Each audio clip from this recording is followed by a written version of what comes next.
Namaste. Very welcome, every one of you, here in person and online.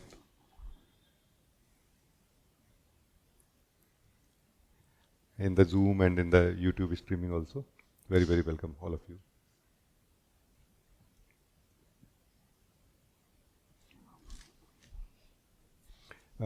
In the beginning, I just want to quickly share that what I noticed is that uh, in the beginning of our spiritual effort, it's very, very rare to have that kind of single-pointedness and focus on truth. That we don't have any desire to live anything in life, and we just want to keep doing sadhana and wake up. No? It's very rare. So we can say that we can rule it out in a way that we can say that this cannot be the rule. It can be only exception. No? So the rule will be that we will be interested in living the truth, and we will be interested in living the life also. You see. And this is where I feel that a small thing which I want to share with all of you can help a little bit. That every morning, whenever you have time, before starting your day, before getting involved with the daily activities of life, if you can sit and try to find that sweet spot for today, that for today, how much I want to devote my life energy in living life, and how much life energy I want to devote in living the truth. Living the truth basically is the method through which we grow in life, like future investment. No, living the truth is also future investment in a way, in a simple terms. No? Living life basically means simply living what we have, like all the richness that we have, how as much as we have it. This is living life. What we have is living life. Living truth is growing in a way, like acquiring more in a way, future investment in that sense also. Correcting the state of the experiencer also, so that the experiencer can live more deeply what we have. You see? And if this can be done, very simple, small exercise. It just does not take more than 1 minute, let's say 2 minutes, you see, in the morning. But it is more like like not boarding the train of the day already. No, just standing there because the train has not started yet. Just not boarding the train yet. Train of thoughts, feeling, actions, activities of daily life and practical life and spiritual life. Just here, asking ourselves that how much I want to live, how much life I want to live today, and how much truth I want to live today. Meaning how I want to distribute my life energy in the direction of living of life and in the direction of living the truth, like this. And this is going to do what? What exactly will happen through this? Are we not really doing that already? No. We are doing three things every day, not two things. And this third thing is what is actually sucking the blood from both the things, living of life and living of truth. This third thing is egoic way of being. And this third thing will start dying in us through this simple exercise. And we will have more and more life energy for living life as we want to live happily and living the truth as we want to live happily also. You see? So a um, simple effort to be more clear from a stable standpoint in the morning can pay a lot actually. Like can give you back a lot, no? Pay off very, very, very, very well. And that kind of will start showing us that right now in the day, I am neither living life nor I am living truth. Hey, what I'm doing? And then it will be highlighted that, oh, I'm wasting time like this. I'm wasting my life like this also. Because this is my life. This is not anybody's life, you see. It's an opportunity, valuable opportunity, you see. And then when it will be highlighted in you, not not through some kind of special state, but in a very normal, sober state of being, it will start falling away. We will start feeling, no, I don't want to do that. I want to either live life, means enjoying the life as it is, or correcting the life, making it better. Living truth is correcting it, making it better, no? Like this. So I just wanted to bring this to your notice in the morning, in the beginning. No? Thank you. Anybody want to talk anything? Yeah.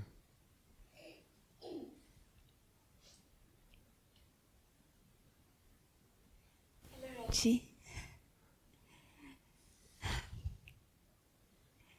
Thank you for this start in the Satsang. And I would like to continue on this topic and in the direction of aliveness. And with the view regarding relations and relating. What I mean is that I felt in the past, before I came to you, I had a very beautiful life, but I felt something is missing, and I couldn't name it. I tried different things, but it didn't fill this certain lack. And coming to you, coming to Satsang, it was filled, I feel. And one ingredient of it, I feel, is, and one aspect of truth, I feel, is this aliveness, what you also started sharing just now. And what I feel, and this is where I invite you to maybe talk about it, that earlier I had a lot of dead weight with me, and this dead weight was, I think we can call it attachment, but it feels a little more like relation to something or to somebody. And this was kind of putting in cement, like wrap it up and put it somewhere, and this is what it felt, a dead weight, I feel. If you feel like sharing about this, it would be nice. Thank you. Actually, living life is essentially, like it's a central part of being in the form. It's not something bad or like not allowed or not or to be condemned. No, it's something to rejoice, to be happy about, and to live it. No, so living life is totally fine. But living life requires a contact. Like you need to come in touch, like a touch base. No, you need to come in touch with that thing which we are living. Now, are we like a fly, or are we like a let's say animal or something where we don't? Even animals have kind of a social society in a way, like a social structure and family and things like this. No? And in that, what happens is that so we are always going to be in a context of a family, of a society, and things like this. Now, here what happens is that this what you are talking about, dead weight, happens a lot. Like the purpose of being together for two people is living together, and it becomes more like a like something that they decided in the past, and they just forgot completely that what was the purpose of being together. It was living, not just being together. You see, and that's where what you are talking happens. What we call relation and relating, in that way happens. Relation and relating are not essentially two things. They are just, you can say, relating is like a more alive relation. Relation is more dead relating in a way, you can say. You see, where we live in assumptions of who you are and assumptions of who I am or what is our relation, rather than actually living it. You see, it's like let's not look into the personal relation, individual human relation. They are very complicated in many ways. Complicated not in themselves, but the way we meet them. But let's have a relation with a tree. Same tree in your own garden, in your own house, a plant in your own garden, in your own house. No? A cat, let's say also, which you have, by the way, which you meet sometime also, like this. So in this case, what will happen is that the more we live in the assumption about what this cat is or what this plant is, the more dead this relation or relating is, right? The less present we will be to welcome it, to feel it like it, because we believe that life is like a fixed thing. Things are old. Things are not old. There are just old memories. There is no such thing as old in life. Things are getting old in the sense of age, yes. But even the oldest thing is newest thing still, or freshest thing still, It's not old in that way. But old is basically that idea in the mind under which, or in that context, we live in the ego state, in a way, you can say. Ego state can be understood also here. Ego state simply means that more we are living the past, the old, which does not exist anywhere. The age of things exist. They are changing in time. But the idea that we had when we met them first time does not exist anymore. Now that reality does not exist anymore. Now that reality has changed of that tree or that plant or that cat. And our reality has also changed now. So we are not meeting freshly in the moment as we are, and we are not meeting that thing also, that being also as it is. So this is what is relation, like a deadness happens here between these two things. And slowly, as you will realize that no, this is not how I'm going to live. I need to be fresh. So being in the present becomes a very simple way to verify this, that how much we are in the present when we are living anything. Now, if you are in the present, when you are in the present and living something, and that thing is, let's say, also present or like to be in the present and like to connect with you and have a real connection and like a circle of connecting with you, shall we call it a relation or relating? You decide. I have no objection about it. So we are not trying to fight about the concepts. We are trying to know the reality of them. You see? So the reality is that how much alive our life is. This is what we are talking right now, right? This is what you are saying, no? Yes, exactly. And Rajee, one picture comes in this. I'm from the publishing background. It feels like earlier, you remember like the lexica we had in print, no? Like these 20-year books of the world from A to Z, or Z, I mean. And of course, when it was published, it was always already late, because till it was published, things changed. And so this became very old.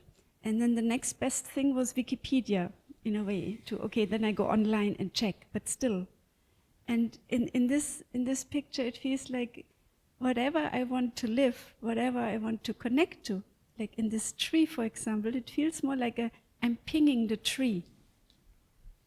Like this handshake thing. So let's meet now and see where this is going and everything. And then I also feel like then this flow comes. Like I feel a part of this aliveness or an aspect is very much flow. It is true. It is. Actually, flow is the way through which life is keeping everything alive. You see, flow of life is like electricity. Electricity is not a static thing, it is a flow. Through the flow, right now we have lights on and our laptop and everything also. You see? In the similar way, life is not like a static life energy. Life energy basically means the flow of being of life felt like energy of life. There is no energy of life, it is being of life flowing. No?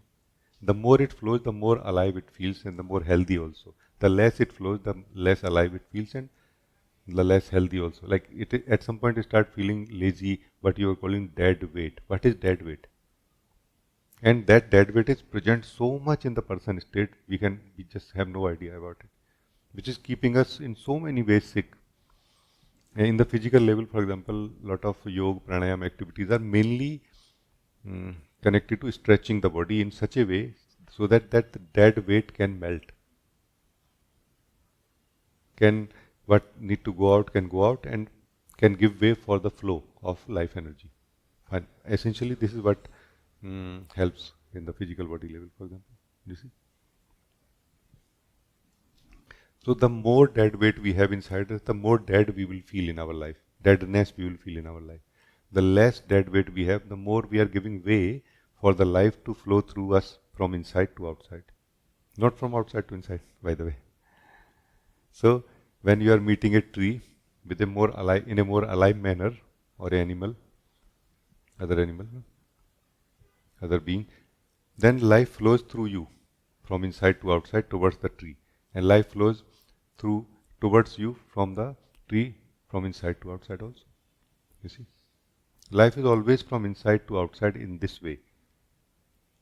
The response of the tree will be just a joyful confirmation of you being alive and in the right alignment, in one sense you can say, isn't it? Which is what is felt like love and which is what is felt like aliveness also, like a different kind of aliveness than the aliveness that we feel in a personal way also. You see? Are we going in the right direction? Because this is something very open. We can look at it in whatever context. You just need to give me the context, and then we can explore like this. So when I said that every day in the morning we should decide how much we want to live and how much we want to explore that, I did not mean living the dead weight. I mean living the alive life that we have inside. The more alive life we live, the more dead weight will start leaving us, or we will start leaving it. You see? Because just by not living what we have inside us, it start disappearing from our space of being.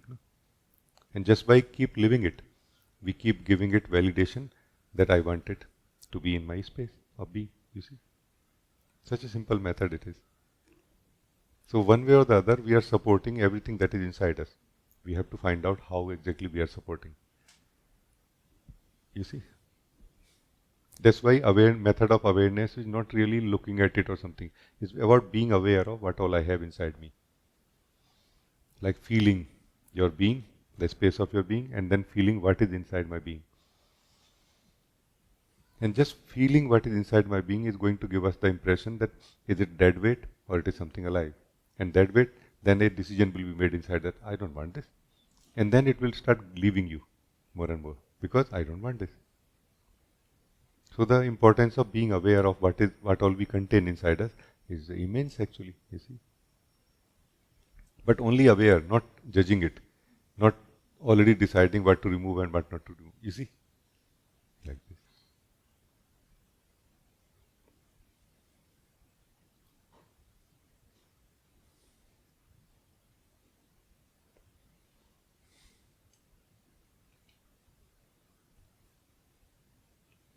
What I feel is very beautiful, Rajee, in this not judging what is good or bad. I feel and I experience that the one who knows best, if I'm clear in general what I want and what is high value for me, then I felt the flow of life, the flow of truth washes away what in this picture the dead weight and which is not needed and is also so sweet that it also I feel that in this journey I had that I was not clear fully in the beginning. It was kind of a process, and it gave me this sweet wiggle room to, okay, you can keep this for summertime, and then let's have a different look, like maybe tomorrow. Maybe you think differently about it tomorrow. And then we can take it away tomorrow, or the flow will take it away tomorrow. So I feel it's a very organic, natural thing happening where there is no crying. There is no, oh, I lost this very super important thing. Oh my God. Not at all. Yeah. It is actually, like it is reminding me of Animal Kingdom, where we don't have doctors, psychotherapists, psychiatrists, and many other people. You see why? Because they are so one with the flow of nature, flow in this case, that they know exactly at what time what to do and what not to do. You see? But they are one with the nature unconsciously. Meaning it is by design. This is not their achievement. No? But there are tribes also in between now. Now there are tribes who have self-consciousness, who are humans, but still they have not learned the way of the person, way of the urban cities or something like this, no? All that stress. They are still living in sync with the nature so much.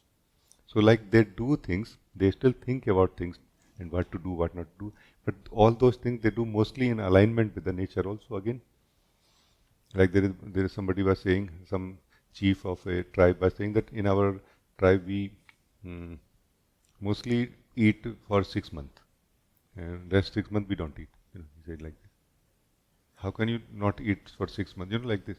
Yeah, we don't have food, so we eat. Meaning, what he meant was we eat very, very less, like so little food, as if not eating anything in the whole day. And we travel a lot, like walk a lot, like hundreds of kilometers we walk. Saying like this. And why you do like this? And it is just for that alignment. That alignment is guiding us like this. Why it is like this? And they are supremely happy people. They don't know what is sickness. They just don't know what is sickness, generally speaking. Sickness simply means going out of sync with nature. Suffering simply means going out of sync with existence, from existence. Joy simply means coming in sync with existence. Health simply means coming in sync with nature. You see? Is it not like this?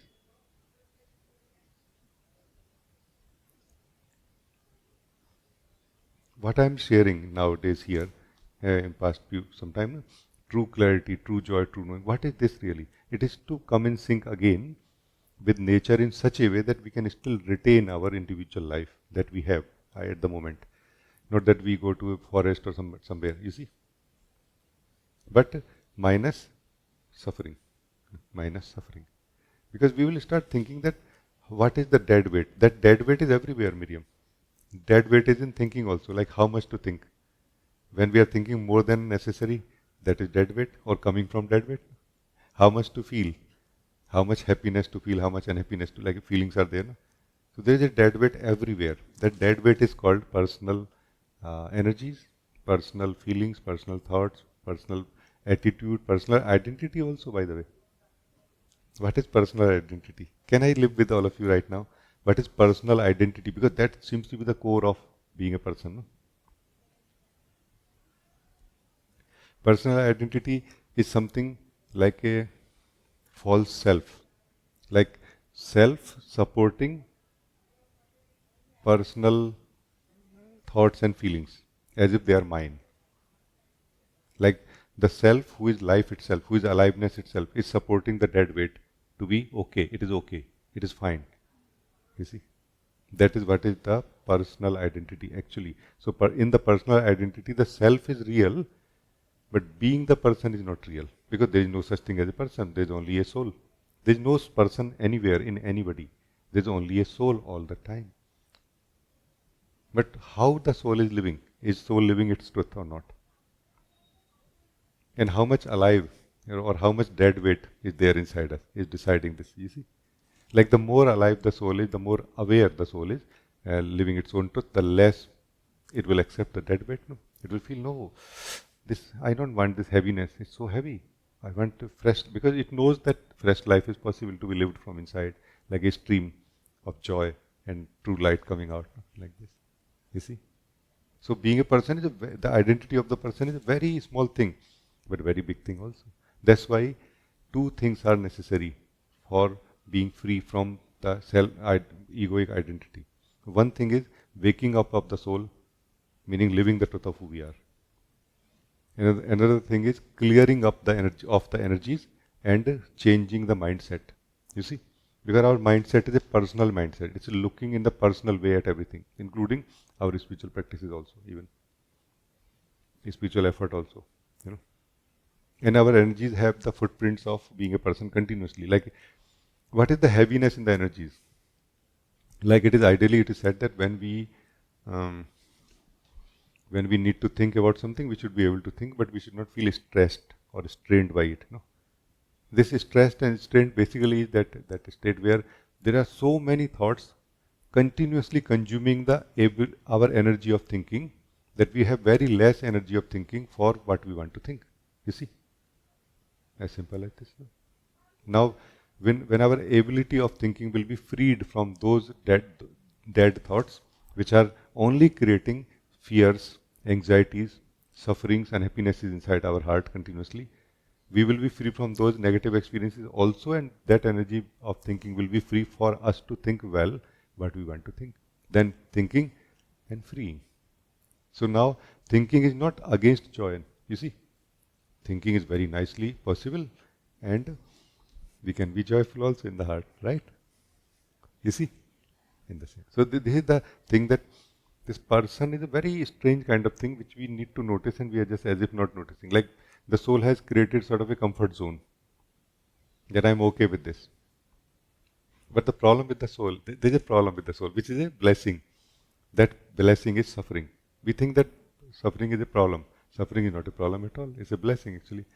It is like a reminder for the soul that you can get more, or you have more things to like you have more richness or treasure. And it comes from the self-awareness. The soul is aware. And through every experience, soul only becomes a little more aware than before. Little bit, but little bit more aware than before. And the more aware it becomes, the more it knows how much more is possible. Then it is comfortable with the dead weight, but it is longing for the joy. Now this is the conflict. That it doesn't want to let go of the dead weight, but it is longing for the joy, like it loves the comfort of the closed room. Like, or it is comfortable in the closed room, but it loves the fresh air. It is longing for the open sky, and to run in the meadows, and to dance under the rain. But for that, it will have to go out of the room. You see, and because it has become comfort zone, it feels fear. You see, like this. Many things like this happen, but I'm just trying to bring them to in a kind of more aligned manner, so that they can be more easily understood, and you can correlate, and everybody can correlate, and we can talk about it from that point, like this, further next time when you want to talk to me. So we are good then. Thank you. Uma, you want to talk? Yes, thank you so much for this satsang. I want to explore something freshly. Yeah. In the satsang, many times we listen that inner dividedness and undividedness. I want to explore it freshly. What is this inner dividedness? What actually it is, and how we can sense this? That how much inside, how much dividedness, and what is it? Because if we don't sense, then how we can detect it, and how we can do something about it? Oh, inner dividedness. I would start from the most fundamental approach first. So inner dividedness can be sensed very easily in meditation. First of all, you decide just to sit, like do it right now. And it's just for few seconds only. It's not like 1 minute even, not even 2 minutes. Just for few seconds, decide to sit and do nothing else. Which does not mean that you try to stop your thoughts, your feelings, your emotions, or your breath, or your body sensation. Let all of that be openly like as it is. But you have decided not to do anything right now. It is a test, remember. It is not a guided meditation right now. So it's a test. Like, are you feeling that whole of you is just sitting and doing nothing? So be aware of it now, that am I just sitting and doing nothing else?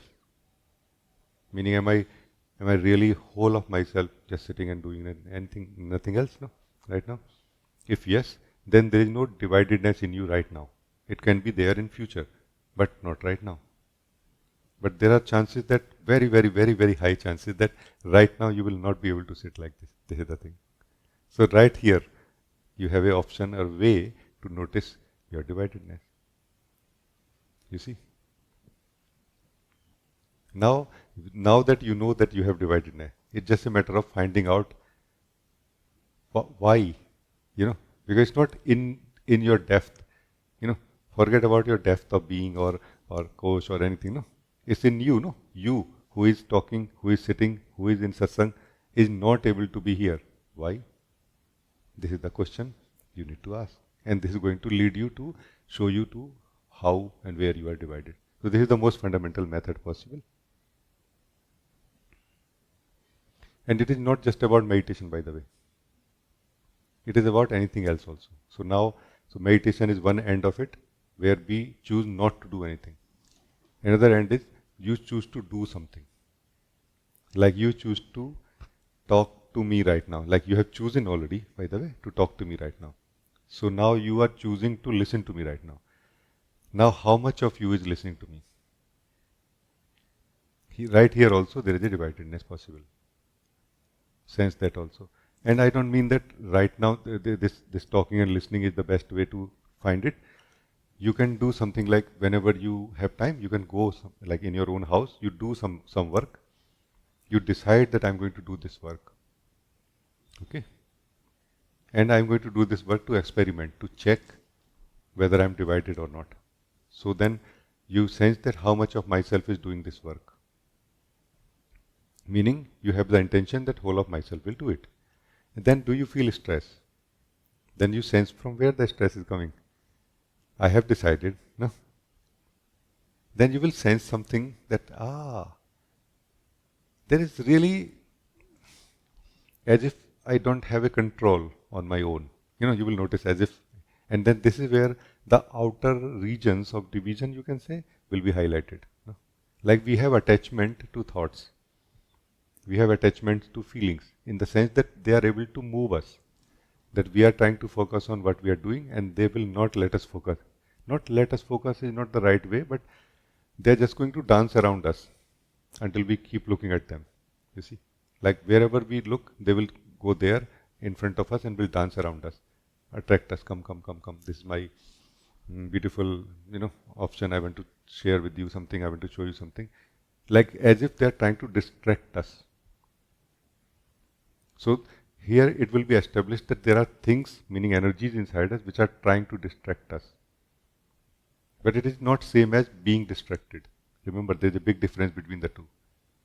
Only because things are there to be which can distract us, does not necessarily translate that we have got distracted. Let's say you are doing something very urgent and very important, like a question of life and death. You will simply not be distracted by anything that time, you see.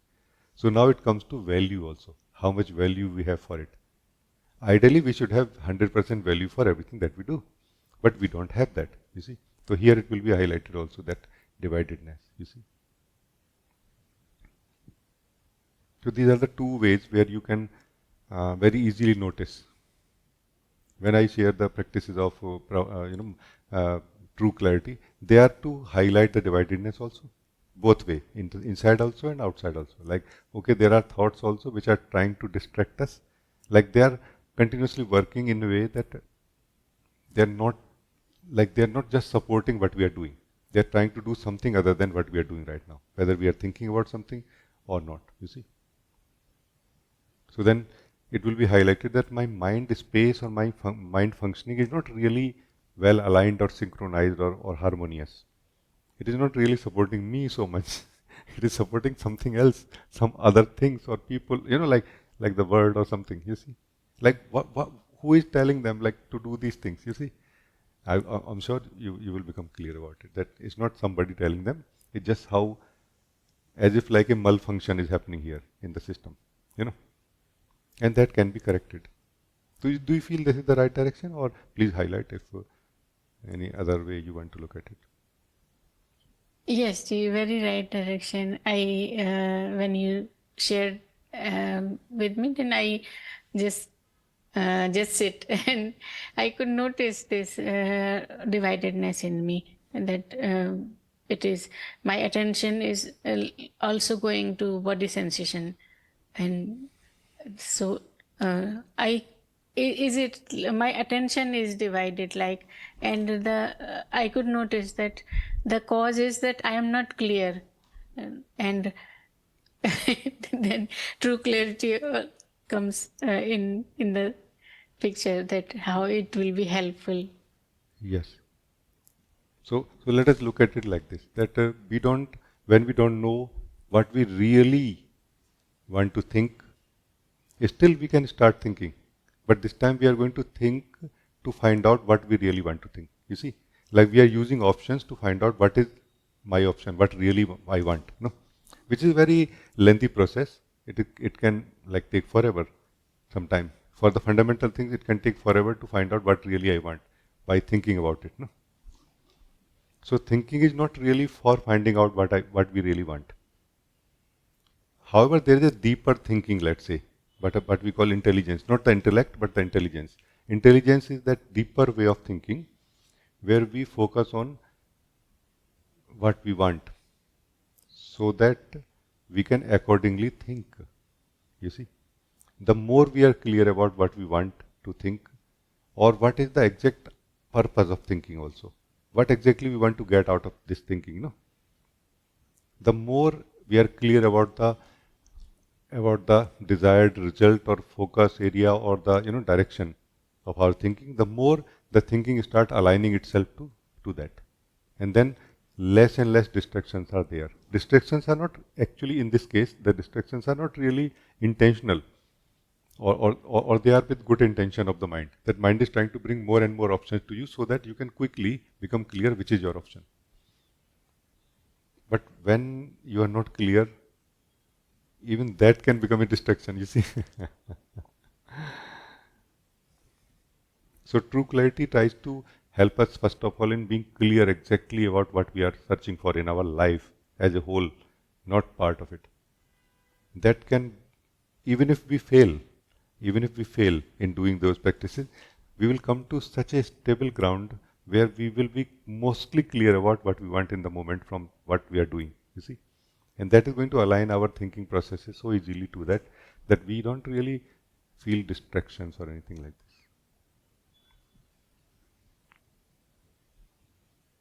And let me just share with you once again that mind basically is this intellectual mind, or the conceptual mind is basically uh, for finding out how to do something, so that the consciousness, energy, and the body can do that. It is not for what to do. For what to do, we have a deeper intelligence, deeper thinking is required for what to do. But there is a deeper level of clarity also, why to do anything. We think that I have to do always, because that's the state of a person, always doing something from one place to another.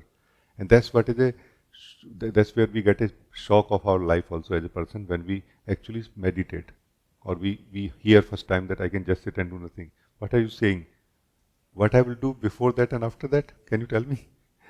Because person is like, I'm all the time in the journey. I'm all the time flowing. There's no time when I'm just not doing anything. When I'm not doing anything means I'm dead. No, like this we feel.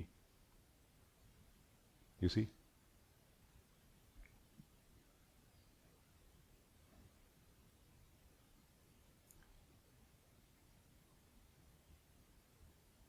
So why we want to do anything at all?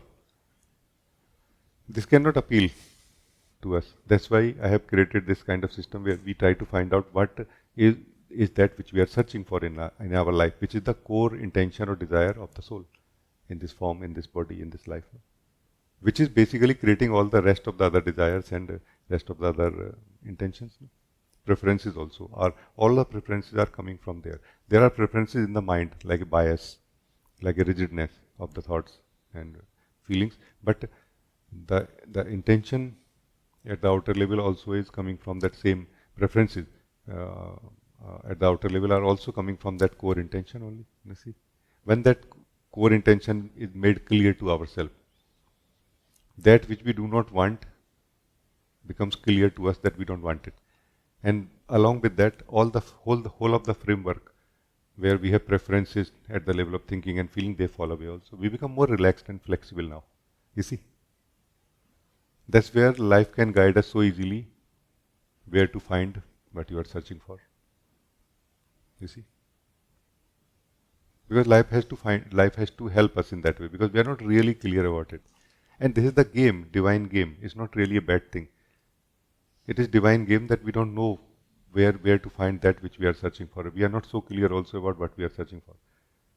But in the beginning, we have to be as much clear as to not be confused at the level of body and mind and feelings and thought. No? Our confusion of the mind and thinking is eating up of our whole life energy basically, isn't it? Confusion is simply wastage of time, wastage of life actually, as simple as this, at any level. It is not by design. It is something, has kind of gone wrong in a way. We are not supposed to be confused. By nature, we are supposed to be always clear. You see? So we are good then? Yes, very good and very clear. Thank you so much. It is very helpful. So may I say like this, that the clarity is not going to be like a one-time thing. It's like you will start from the true clarity. And as soon as we will develop some strength in the soul, some true strength of the true clarity, that true clarity will help us or will join us in the level of experience also, where we are continuously choosing the experience which is happening inside us. And that clarity will show you that no, I don't need to choose this experience in the sense of becoming one with it and start eating it. I can just be here without touching it. No? Like a new option opens up for us because of that previously attained clarity, true clarity, you see. Because that same true clarity manifests or opens up in the heart in the form of a wisdom of the experiencer towards the experiences, that I can choose not to do anything with the experience also. You see, and that's where the experiencer actually opens up for the true joy, which is its own nature. You see, would you like to be a joyful experiencer to experience everything, or would you like to be a hungry experiencer all the time, suffering experiencer all the time for experiencing anything? Which one is better? Ask yourself. You see, and generally speaking, person state is where we are a hungry and a suffering experiencer all the time. We are more seeking for a solution for something that we are experiencing as a suffering, unhappiness. No? This experiencer need to wake up to its nature little bit so that it can experience some constant joy, continuous joy, no? Like this. So, thank you, thank you.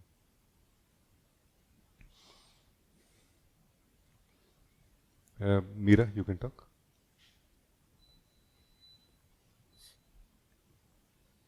Hello, beloved. Hello. Thank you so much for the satsang. I haven't really been sharing much with you lately. I feel just very alive and like a sponge. I don't know. And yeah, I just felt to come forward, and I have kind of many questions, and in the same way, they're kind of living questions. I don't know. Like while you're speaking, I can kind of go in resonance and say yes, and then but this urge and hunger is so there, so it kind of also wants to check in and just confirm that everything is all right and that I don't kind of misunderstand anything. And yeah, I I feel that my experience is that there's a lot of joy just in day-to-day life and flow, and sometimes I can't understand how I can be so blessed to have so much love in my life and meet so many beautiful beings also. And yeah, it's just everything so magic also. Like I sometimes don't understand even what is happening. And yeah, I just there are like these two things which pop up in my mind in the satsang, and the one thing is to have a clear understanding about self-awareness and the sense of not making anything out of it, but really being completely clear about what it is and what it is not. And then also how this is kind of experienced in like meeting people, you know, because self-awareness, I think, cannot just vanish just because you don't sit only on your cushion or something. So I feel this meeting myself in others, it starts to refine sometimes the meetings. And I want to share something very special, actually, what happened yesterday night, I think, or the day before. Someone texted me, a person I haven't been speaking with for a very long time. And we were very close with Rajee also, and very beautiful, supportive, I would say, you know, like, and then something came up for her and she just was completely disconnecting, and also towards me. And many years passed, and it seemed that something just opened up for her after so many years, and she just is happy again, you know. And sorry, it almost feels like for me also coming home, seeing her, that she could release that and be at peace. So yeah, if you have something to share, like. And it's all very beautiful what you're saying. And coming home basically is like coming home where you have water, you have fruits to eat also, rest also, security, like a support, like assurance and like this also. And the opposite of that is ego state where we are in a desert. We have a fear of death first of all, and we have a problem called water. We have thirst also. We don't have food also. Ego state is where we are continuously starving. This starving of life or in life is what is suffering basically, no? And joy, what is joy? Joy means you have started coming on the path of home, where you have already started finding water, streams, and fruits, and those things which you can so easily connect and understand how to plug into it, or how to use it, or how to, like there's something like you don't know what is that thing, and then you come close to it, and somehow, as if your old memory gets activated, and you open it, and oh, it's like a shell where you can rest overnight and then continue towards the home. So home is not really when you are totally home and there is nothing there. No, home is when you have started moving towards home. When your nose, like nose of the boat is towards home. That's the thing. You see, and the climate start changing outside and inside both actually. That changes what is I'm sensing, feeling also in you in beautiful sharing. No? So about this coming home, about self-awareness. Self-awareness has a opposite to it also. That is called ego. Ego means like a sleep state of the soul. No? Sleep state of the soul is where the soul imagines about everything and does not live the truth of anything. The more asleep, the more living the falsity. The less asleep, the more we start living the truth of life. No?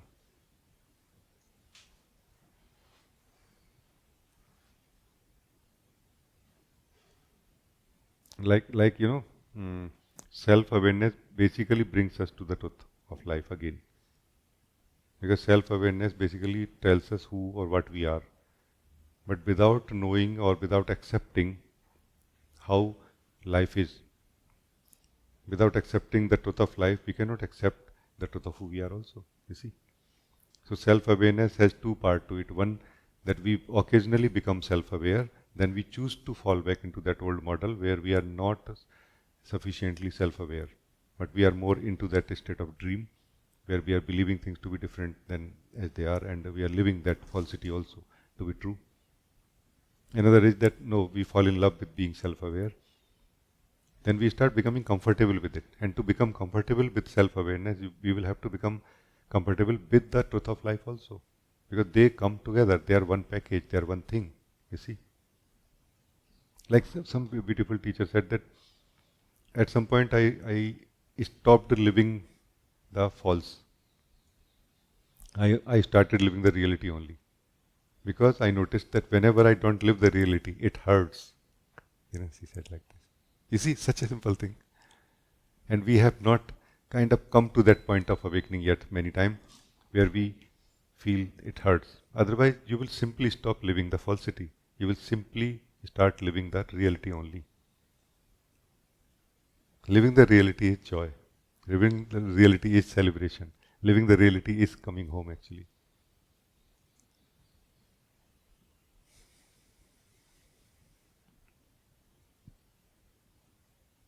You remembering yourself, you becoming aware of yourself and living the truth of yourself, is that knowledge base, is that central knowledge about everything in you only, beyond mind, beyond feelings, beyond thoughts, beyond everything. It is that knowledge of the whole universe in you, you see.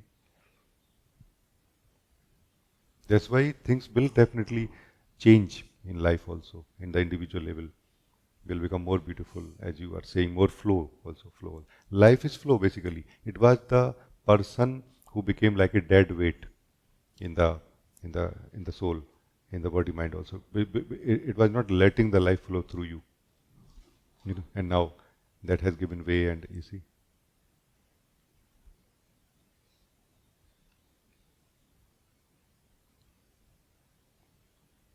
Now, when we are living in the self-awareness, don't you exist? You do actually. And the question could be asked that: are you doing it, or everything life is doing it? You will feel it's not really so well defined. It is like a mix of two in a way. In the beginning, it will feel like this, that I'm also doing it, and but it is being done in such a way that things are in sync, like they are in harmony in a way. Harmony is another name or result of self-awareness. Harmony, more harmony comes in life. No, harmony is not that you have more of life. No, whatever life you have is so joyful, so enjoyable. You see that you don't desire more life than that. But yes, you will have more life after that also. Because life wants to join the harmony. Life is imprisoned in disharmony in one sense, in a strange way. It's not really individual responsibility, but and life is trying to be free. Life portion of life is trying to be free, and as much as you have become a center, like a harmonious wholeness, more and more life will like to join you. You see, like this. So if self-awareness is not bringing harmony, this is not true self-awareness. This is not the awareness of the self to itself. It is more awareness of the person, like a glimpse, more, no? Which can be the beginning of the end of disharmony, but that has to happen, like this. Can I ask a question in response to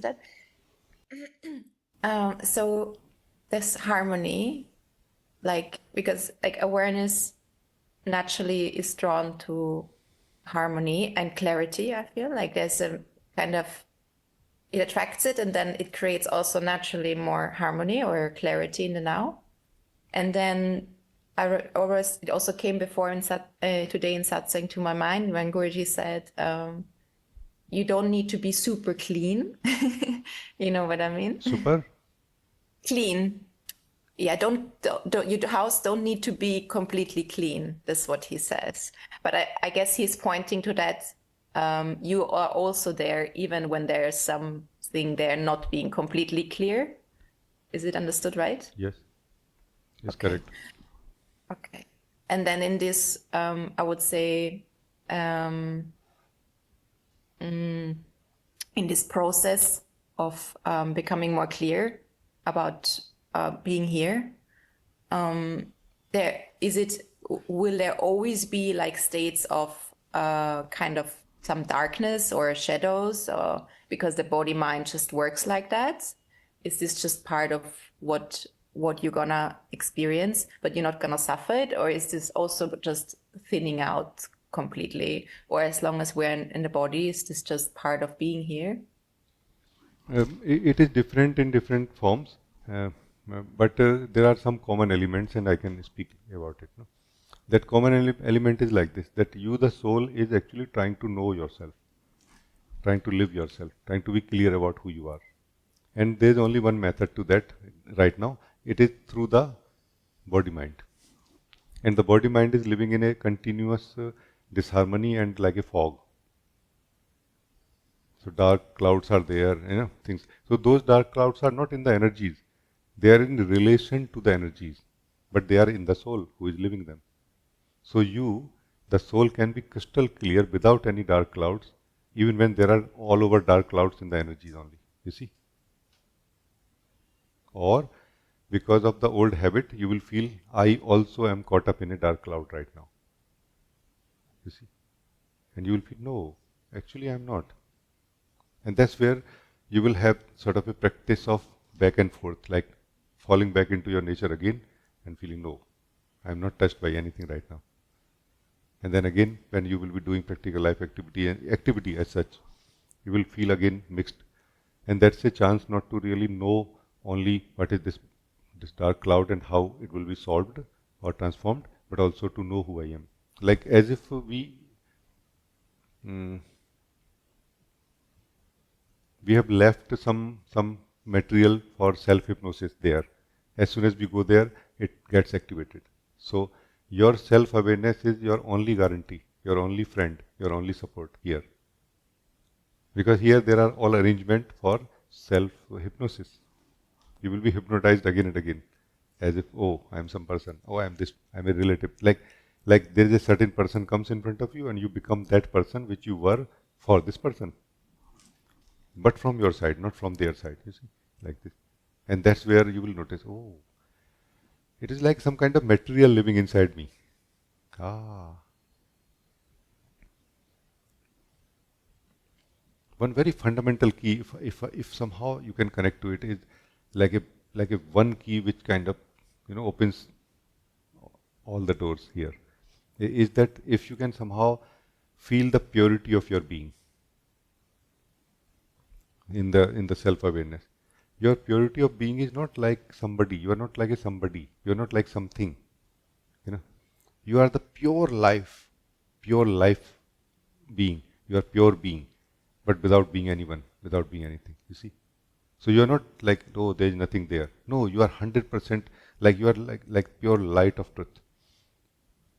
You are that being, but without being anything or anyone. Like you have no past. Like you have never had any past. Anything that has happened in the past does not define you, does not belong to you, has nothing to do with the essence of who you are. And if you can live that essence, even for very short period of time, that's the key which is going to open so many doors here. Like you will feel that, yes, it is causing me to believe, causing me to feel that I am a person. But no, I used to be that person, not that I am that person now. It will not be able to catch you ever now. Like so much that you feel suffering. So suffering has ended now. Like as long as we have ended the possibility of becoming someone, we have ended the suffering, you see. As long as we can become something under the spell of the energy, egoic energy, we have a possibility of suffering also, you see. So this is the challenge for after awakening or after realization or living the truth of who we are, that meeting the energies now, meeting that house in which you lived, meeting that life where you lived. And the tendency or the feeling will be to run away from that familiar life. However, that is the best place to complete the process. After that, whole world is our home. We can go anywhere we want.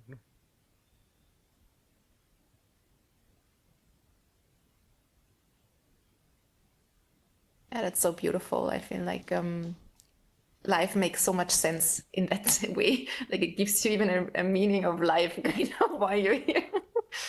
And yeah, just to check in again, like at the moment, it looks like, for example, yesterday there was Samakrita pure, like just being like this, like literally one after the other, but so clear, and just I was so much joy in doing every little detail, like my mind wouldn't even care doing it. It's like I don't know. And then today morning, it was the first time the rest moment, and immediately just dropping into this nothing was just so directly and clear. And just before the days, I'm very grateful for that, I would say, habit, and I want to keep it. That's why I bring it to you. Is this just many times during the day, I just have a couple of moments or minutes I can just really sit with your pointings and your practice, and that it comes naturally, that I find that I don't, because I cannot put an alarm clock every like 30 minutes or something, but that it's just, okay, now that I just don't need to, I can just take a step out, and I really feel that it's supporting me. So thank you so much. Oh, thank you. So nice. It's so nice. One thing I want to highlight here, which is another key also, by the way. The person is living in some way, like as if it has some kind of agenda. It is like trying to find something in life. It is trying to reach somewhere, like fulfill its desires or something. And all those desires are really connected to the person. Person means the soul not aware of itself, sleeping about itself, not aware of itself. No? So all those desires are supporting the sleep of the soul, not really awakening, you see. And this can be a very simple checkpoint that why I'm living life now, what is the purpose of my life, like what exactly I'm doing now. Because the source of life also has the intention towards you, the individual. No? What we can call the will of source, or what we can call the longing also from inside. Who is longing? Is not the individual really. The longing is the individual, you see. It's not like there is a you and a longing. No, you are the longing or longing is you, like this. And this longing is like a seed. It is trying to open up, manifest in, express itself in this world. So is this seed being expressed? Or are the egoic desires being expressed? This can be checked very easily. If it is being expressed, there are days when nothing is happening. The seed is just like this, sitting in the darkness of the soil, but it is still so joyful and blissful than any joy that we have experienced ever as a person, you see. Because as a person, we just simply have not experienced because we were sleeping. The experiencer was sleeping. This is what is the state of a person. If the experiencer was sleeping, it cannot experience the dark clouds or the sunlight equally. It imagines.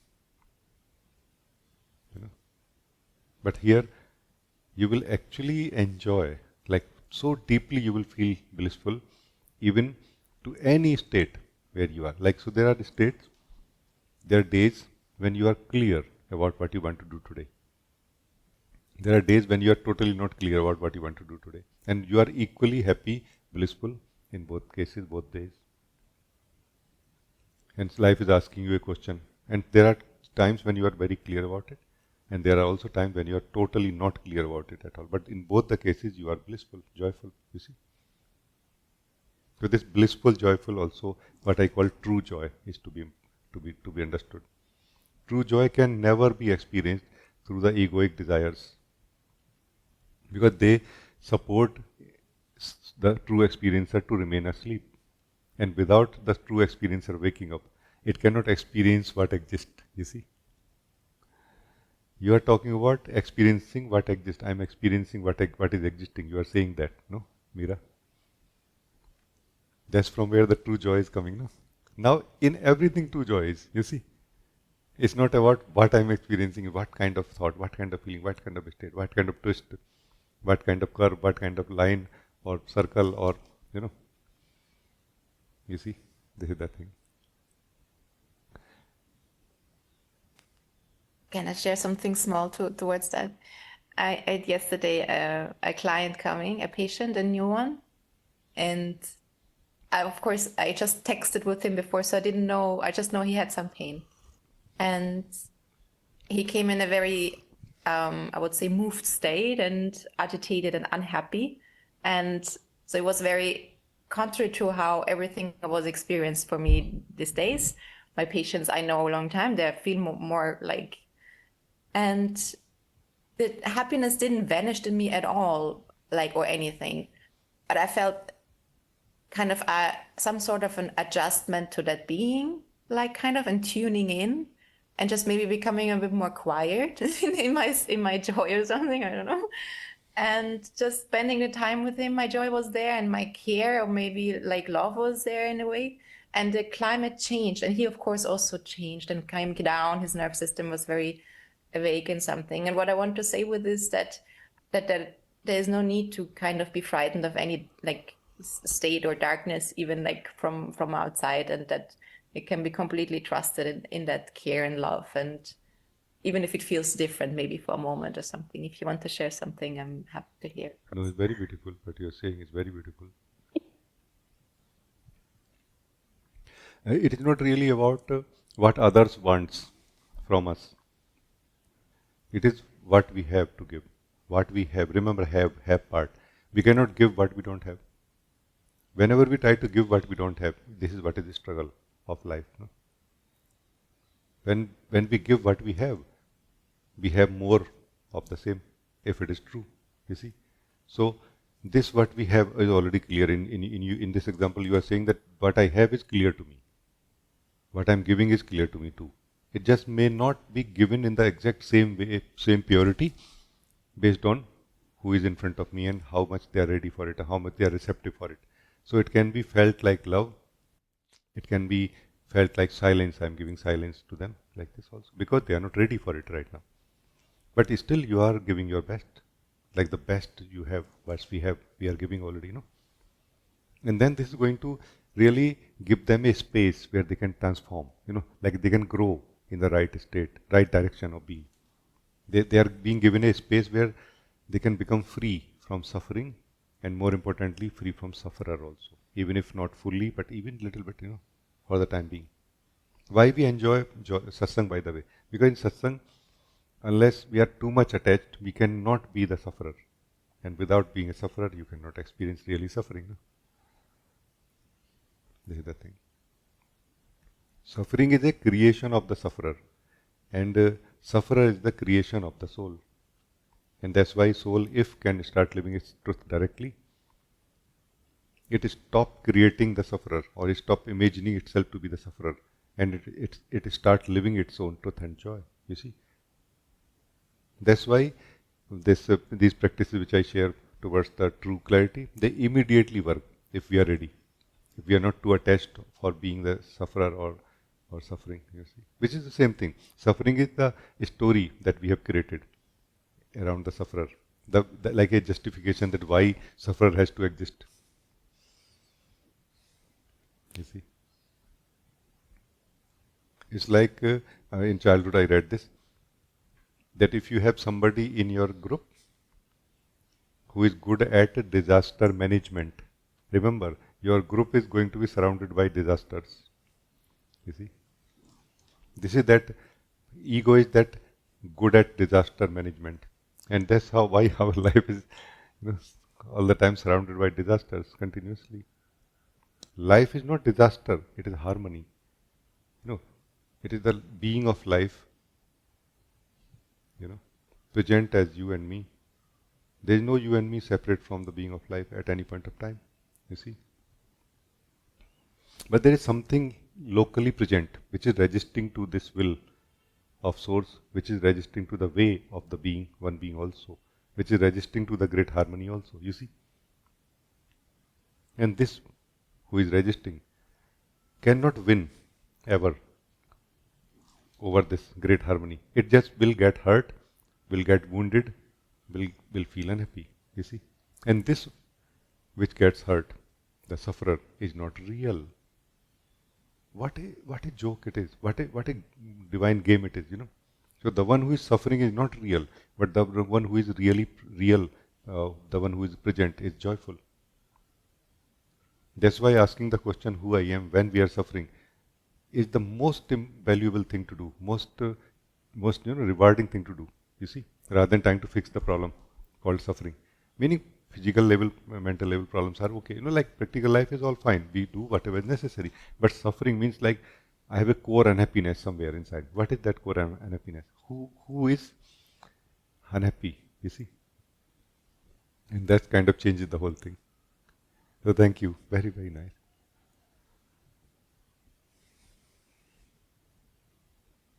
It's like, this is just my information about me, that I did not really start in a way my life from that point of suffering, but in a sense like not having interest in living things of life so much, like a boredom. But I have gone through different states and things like this also, and that has given me some pointers, and which I share now, as a teacher also. What I noticed is that time it looks like ending my suffering is so important. It looks like if I can remove this thought, or if I can remove this feeling, is so important and so good. Or if I can have that kind of arrangement that my thoughts don't disturb me or feelings don't disturb me, it will be so good.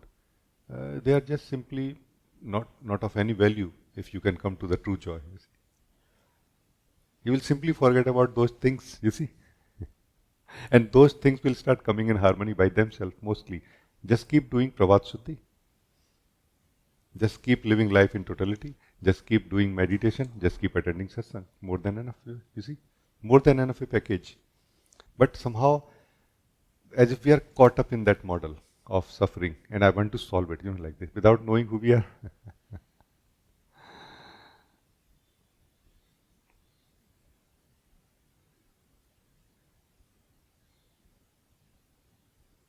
Very nice. Can I express one thing? There's this sense of sometimes the question comes because in this way a lot happened through devotion, I would say, when I was younger, and just I wanted to know God and merge with it and all these kind of things you go through. And then Guruji came. I had only Guruji in my head, in my heart, and I wonder, how can you wake up with this? Because I feel like there's so many times me not knowing and God taking care of me. I say now God, but you know what I mean. It's like a connection in the heart which takes care of you almost. How without that? Because many people have not this aspiration or that kind of I don't know, especially in the West, people have not that are not. I can't really put it in words, but how can you find God without turning towards Him, or what? Yeah, how can it look like? Or I just try to, you know what I mean? Actually, there's a talk about God. There's the experience of God. There's a merging with God. Actuality also of it. No, it's like this. What I feel is important is aliveness. Like how alive is the sadhana? How alive is the devotion?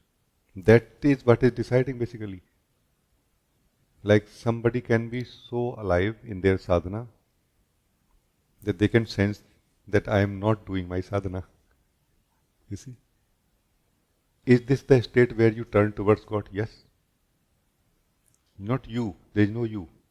Only that attention which is stuck in conditioning turns towards that source from where it came. And this is going to, now there will be an experience of some divine presence, and the mind will say, I am experiencing God right now. So was the sadhana or path of devotion necessary for it? No. Or there is a possibility of thinking in the language of devotion continuously, but not very alive. We are alive in the practical life, in the personal life more. We are alive there, very happy. Suddenly we wake up, we feel so alive. Yeah, let's talk. But when it comes to thinking about God, we are so dead anyway. Little bit, just it. 5% of you is just attending that. You see, I care about this kind of things more. God is in everyone.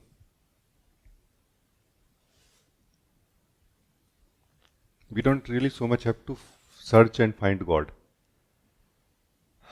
We have to kind of stop moving too much first, so that God can find us first of all, or connect from inside us. When God touches us from inside, then we remember first time, or we know first time that God exists, you see, in the true sense. Otherwise it will be something learned from outside, no? No, this can come from inside also, you see. We may think that I just want to know the truth, but why, very first time, how you came to this thought that I want to know the truth? Have anybody of us thought about it? Because it's not really you are thinking about truth or God. It is God thinking about you right now. That's why you think about God, though, you see. We don't choose truth also, by the way. Truth chooses us first.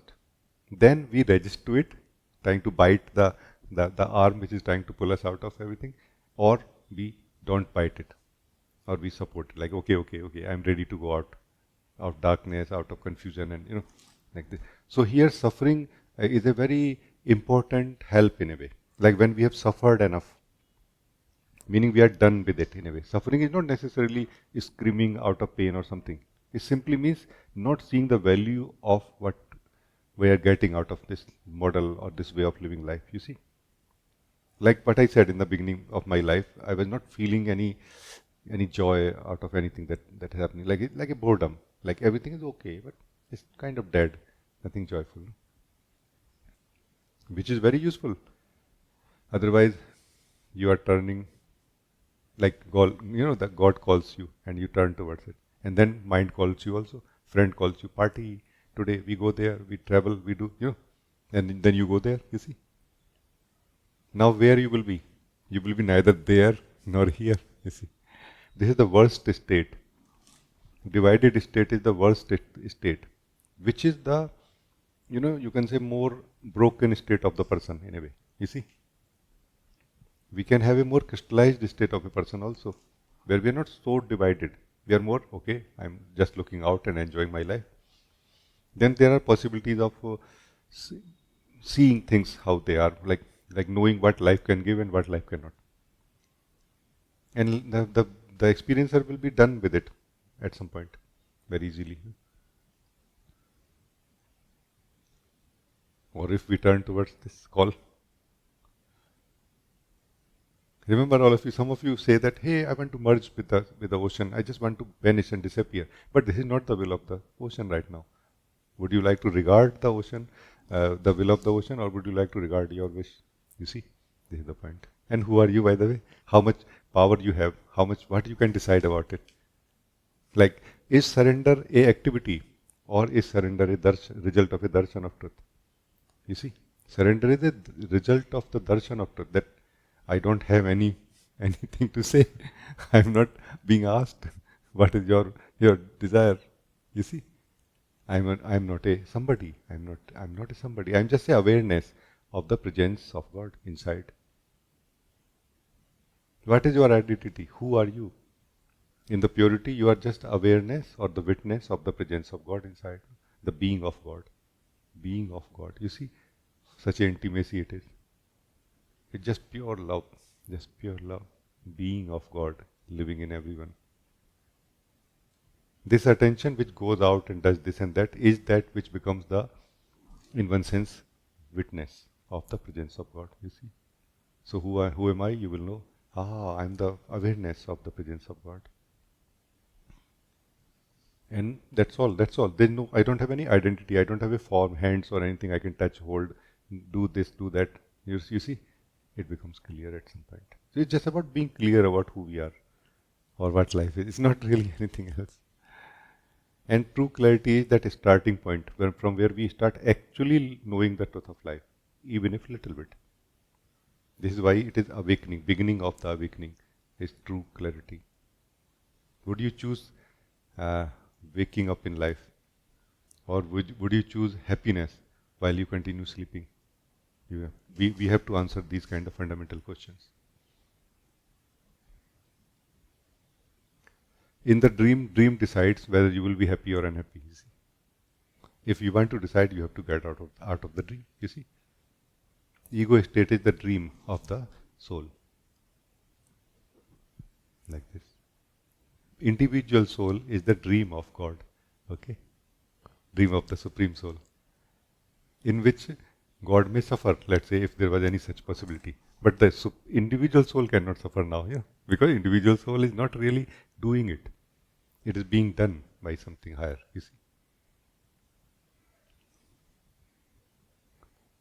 So if you can make yourself total, complete of the individual soul, you see, there is no possibility of suffering ever, because the truth will be revealed. That I'm not doing it, I'm being done. It is being done. You see, like you become a thought when he want to think. You become a feeling when he want to feel. You become a voice and words when he want to express. You see? So it's good, no? Thank you. God bless you. Very, very nice. Love you so much. Thank you so much for every satsang we have together. Like really, for me, this is so valuable that we have also this retreat with you together. Thank you so much. Thank you, dear. Very, very nice to talk to you. Very beautiful to live this truth with you directly like this. Very nice. Asta, you can talk also. Namaste, Rajee. Namaste ji. Rajee, thank you so much for this satsang. Every word you shared today, I wanted to share it with you that I lived it, and I want to share a little experience with you. Something happened 2 weeks back, and I was experiencing intense suffering. And then at that point of time, I'm like, why? Why is it happening? But like you just mentioned, Prabhat Shuddhi, I mean, it forced me in a way. And somewhere you said suffering is a blessing. And I come to that. Then I'm like, no, I want to just be, Raji's mentioned about Prabhat Shuddhi. I want to just do Prabhat Shuddhi, meditation, satsang with discipline. That's, and today I'm in a state in the morning, I was jumping with joy. And it was that experience that, wow, the suffering was such a blessing for me. It enabled, or it kind of in a way shook me up, that what was I doing? I mean, it was so easy. I mean, it was almost like I was asleep. And today, genuinely from my heart, I felt the suffering or everything in life is, it's a blessing. It's a blessing. And the suffering taught me so much. And today you spoke about it, and today only I was just jumping with, oh, this was a blessing, this suffering was a blessing. So I thought I want to share that with you, that the kind of impact and difference it made to me. But yeah, the Prabhat Shuddhi, the satsang, the meditations, and just being in the heart. So yeah, so thank you so much for the the reminders and the pointings and always guiding. This has just been such a blessing for me. Oh, thank you, ji. How wonderful it is, no? How wonderful it is.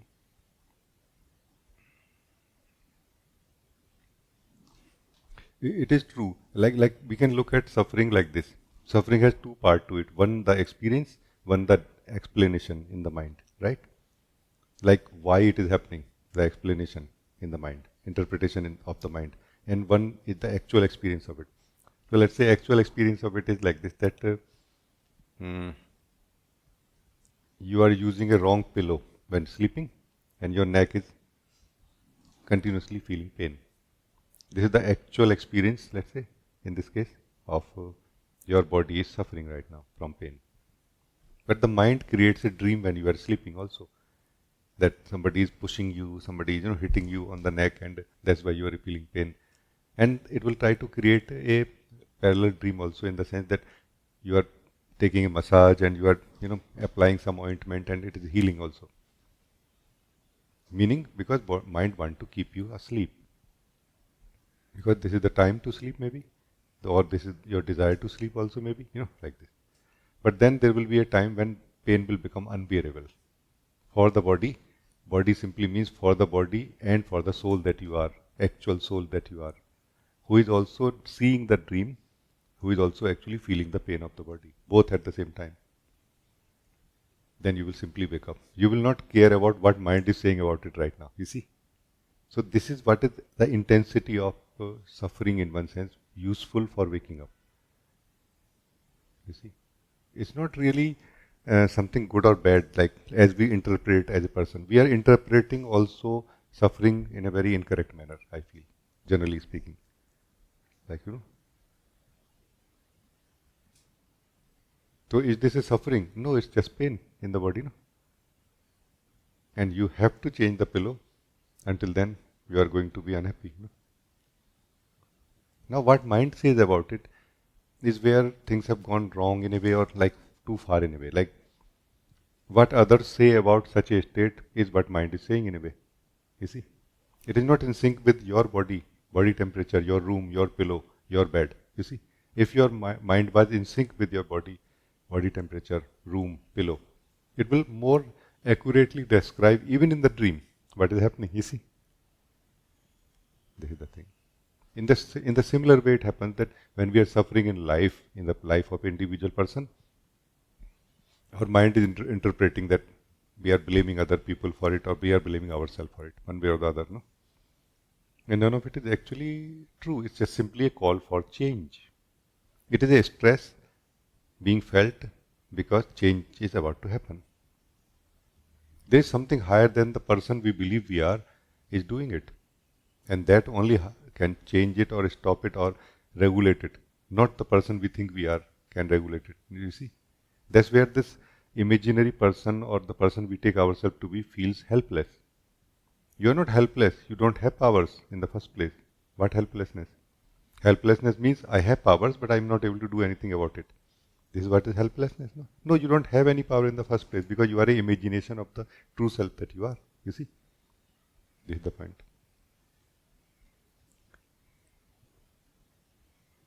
So that's why if you try to understand really, like try to do PhD in spirituality, it's going to really be the job of the person and it will help you in remaining as a person. However, if you want to fix life, it's much simpler. And for that I share techniques, practices, pointings, no? Like Prabhat Shuddhi, which is more of an understanding of removing the dust of the yesterday, removing the dust of the last week, last month, last year, or let's say last lives also, so that our energies are more free, alive, can carry the life which want to come out of the source through and want to flow through us. Prabhat Shuddhi. It can be anything like yoga, pranayam, any other Osho's practice is also very, very valuable in that direction. Samagrata, doing everything with totality, not saving yourself from what you are doing in the daily life. In anything that you do, like as total as you can, you will produce a lot of better results, obviously. You know, like we think that I will become more egoic. No, you will become less egoic. Because to be ego, you need to save yourself from what you are doing. You know, to be ego, we need to save ourselves from what we are doing. If we don't save ourselves, sorry, if we don't save ourselves from what we are doing, we cannot be ego at least for that time period. So samagrata, doing things totally, is a very higher spiritual practice also, while you are actually getting better results in everything that you do in life. So Prabhat Shuddhi, samagrata, meditation also, because the other end of samagrata is meditation. Like when you will be burning your soul, not your energies. Soul means when you will be burning your sense of doer in the doings.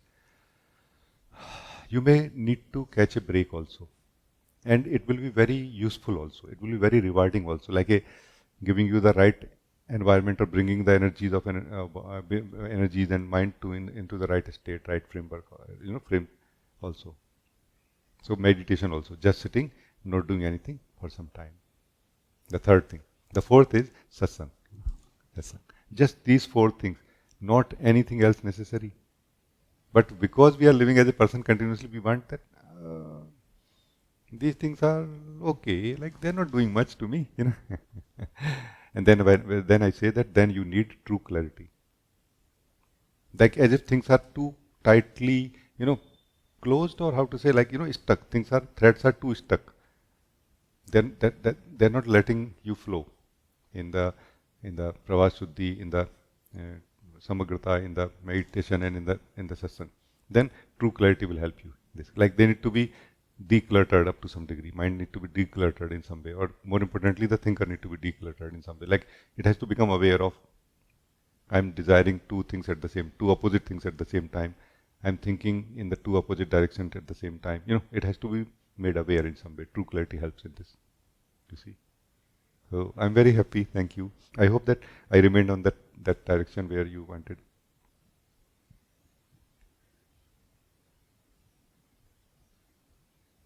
Can I say one thing more? Yes, yes.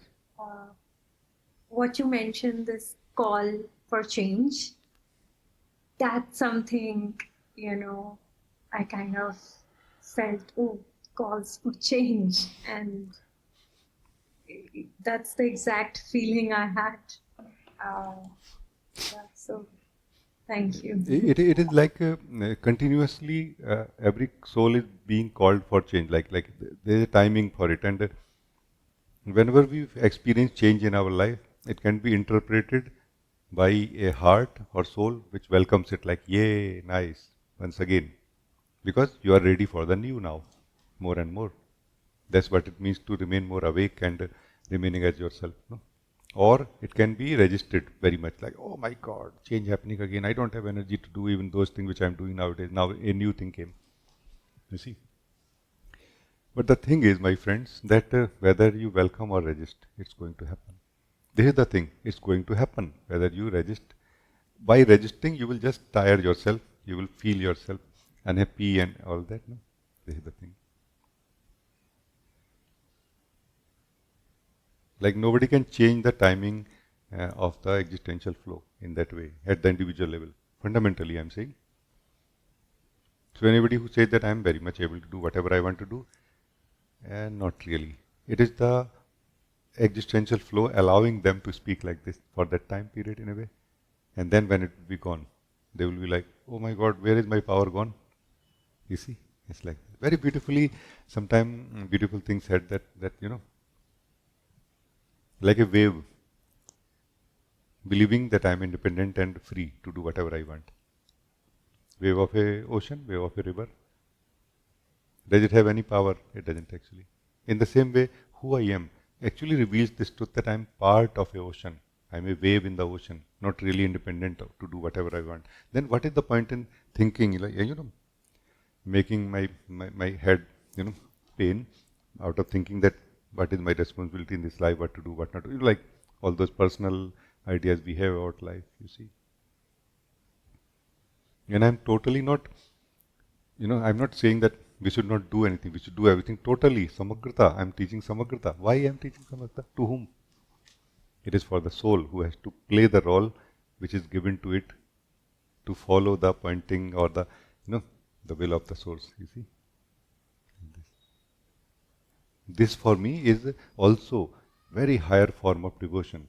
Totality, samagrata is a very higher form of devotion to truth, to source of life, you see. Very higher. Because here you don't have any chances of confusion, Like whole of yourself has to devote yourself to everything you do continuously and more and more and more and more. You are not left there to feel confusions or create confusions actually. Actually, yes. So thank you, it's very good.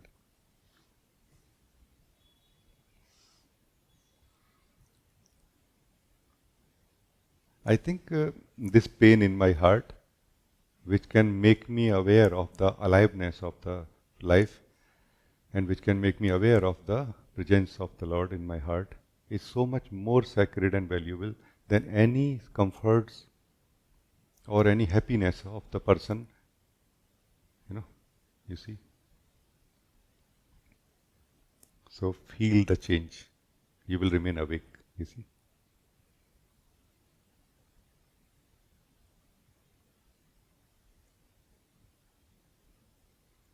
Thank you. Yeah, you can tell. It's going so beautifully. I'm just so very happy, like just so beautiful. Namaste. Hello, dear.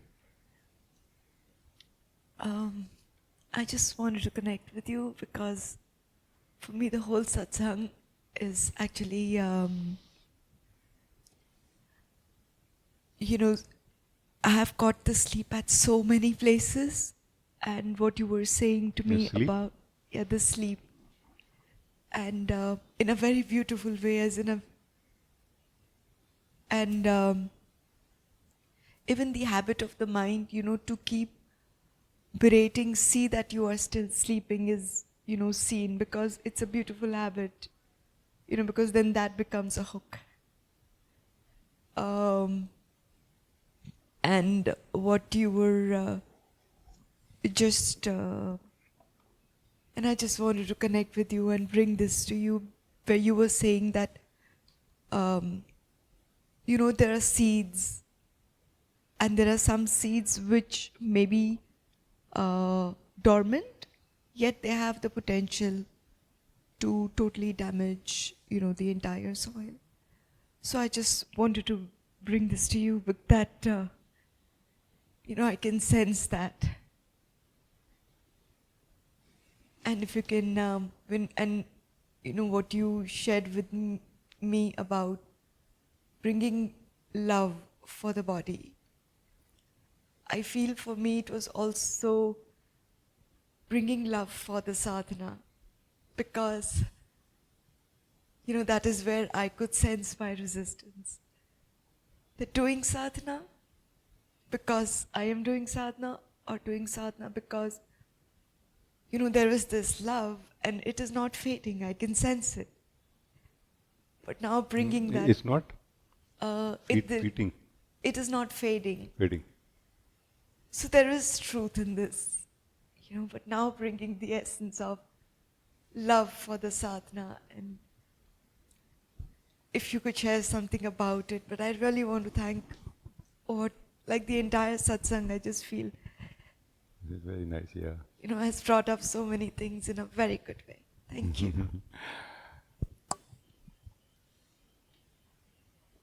We can start with the, what we call thisness in Zen, or isness, Guruji calls also, isness, thisness, like the life as it is, the truth, the reality as it is, basically.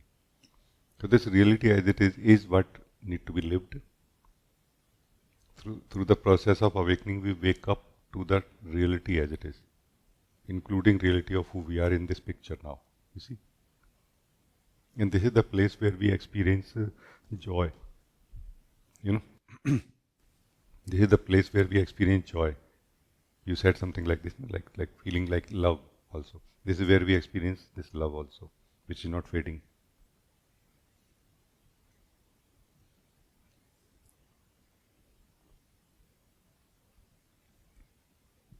And love for sadhana and love for body, actually, if it is real, it is going to be there, like this. We don't really need to run away from anything which is being experienced. We just need to wake up to ensure that we are not adding anything to what is happening, what is present, whether it is love or not, you see. And let's say in this moment, when you find yourself to be in the present, like you have started sensing your existence, that I'm existing here. You have started sensing that my body is also here. Then the natural response of this you who exists is love, actually, you see. That's why you feeling this love is very, very good in sign in a way, you see.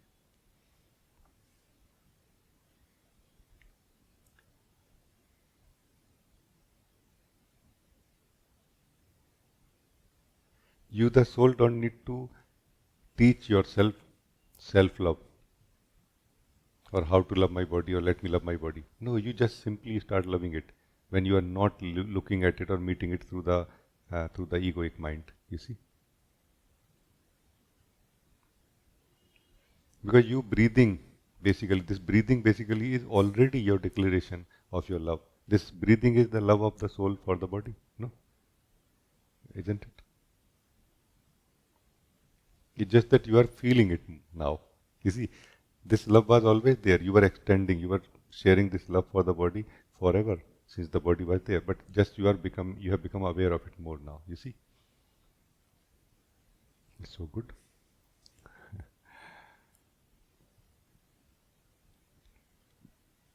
And sadhana is also in service to it. You are sensing it now. That hey, sadhana is in service to it. This only. Sadhana is in service to living of the truth. My truth and the truth of the body, and my love for the body. You see? Isn't it like this?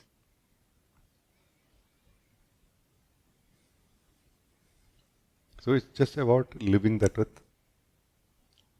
Then okay, let's see. So let us live the truth right now. Truth of what exists, how it is, not adding anything to it. First of all, let us check. Are there any questions?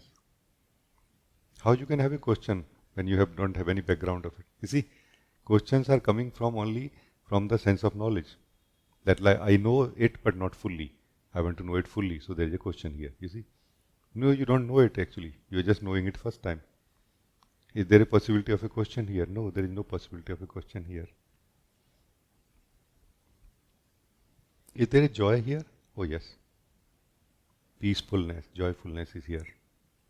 Truthfulness is also here. Like you don't know how you know it, but now you know that it is truth. You see? Is it not true? Yeah. That's why nobody need to learn how to recognize the truth when we live it. No? We don't need to learn already that, and even if it is learnt, it is going to be useless. It is only going to be in the way, not that it will help. We just have to unlearn whatever we have learnt about truth. You see? So being free from mind simply is kind of withdrawing ourselves from that learning which we have had from outside about this truth of life, truth of who we are also. You see? Truth of who we are is so close and so simply available all the time. It's just that we are not available to it, and now you are available to it. You see? Like this. So are you doing something special to be? Let us have a little bit talk also. Tell me, are you doing something special to be? To be yourself, to exist? No? No. And I know the other model. There you were doing something.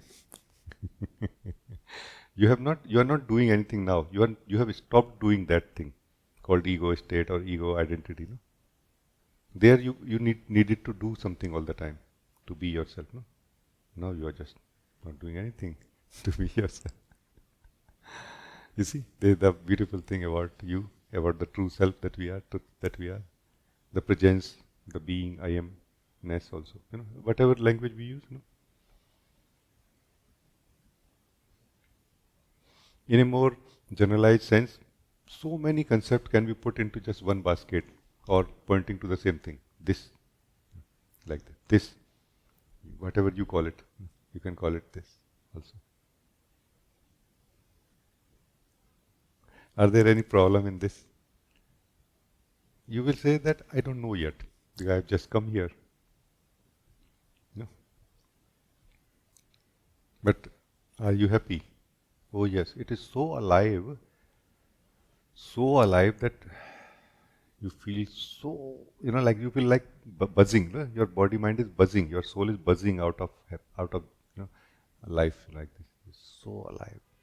It is like alive like intensity. It is alive like passion, but not moving anywhere, not going into any direction. You see, this is what you are. You see. I'm speaking more and more so that you get to live it like this. So it kind of surfaces in a way in you, reveals in a way in you, like this. That's why I'm speaking like this.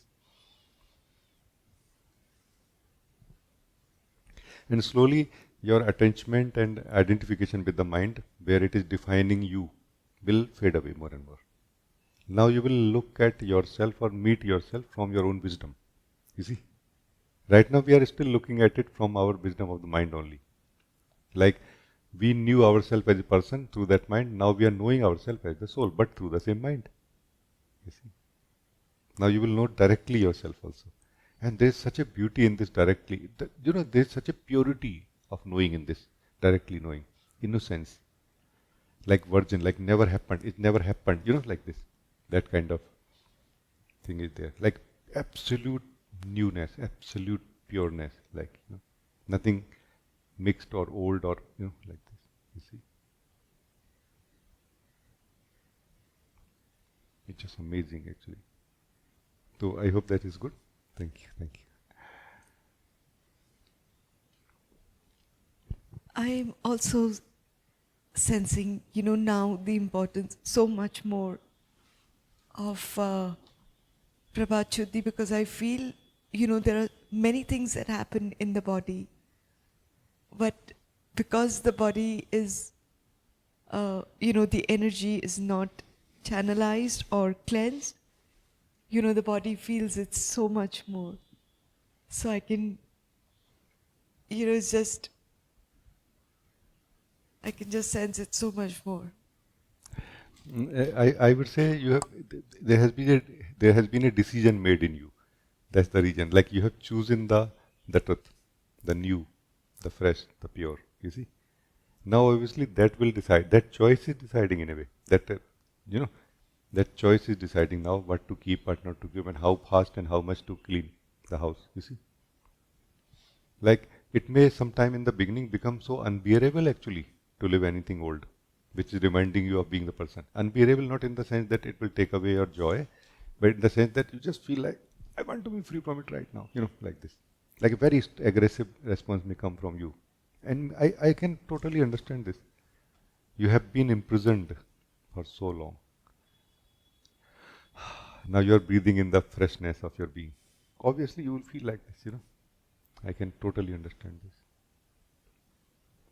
But don't take so much actions here. It is good to feel like this, but don't do anything through it. Don't do anything through these impulses. You see, continue doing that which is necessary. Pravasuddhi is very important. That's why I say this whole package. If one can do this whole package, you don't need to do anything else in the direction of living a better life, better and better life as individual, not a person, but individual, and in the direction of knowing the truth of who we are. Because knowing the truth of who we are starts with recognition. Then it start with value for it or interest in it. Then it comes to that point where our energies are fighting with it also. Our mindset is fighting, like it's not letting us live. That's where Pravasuddhi comes. Why don't you start already? Before we reach to that point, why don't we already start that? You see, like all the time checking in the house, like a attitude, not like a activity. That anything which is not serving any purpose, let it go.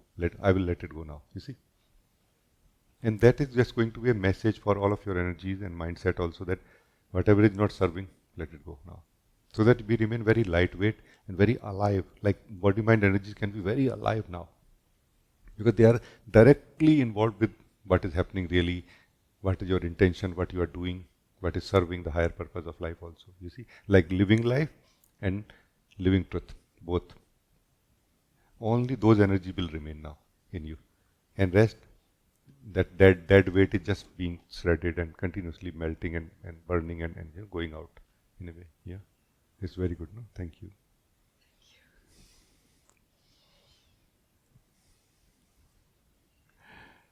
Becoming interested in truth is already a good enough state of a soul. We don't need or to know who we are, or we will not know really here who we are.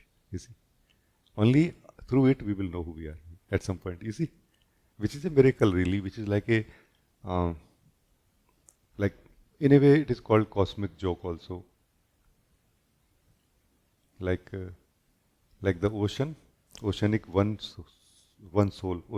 soul, living in the context of the individual's body, mind, story, sense of individual also in it, other people, my life, their life, everything.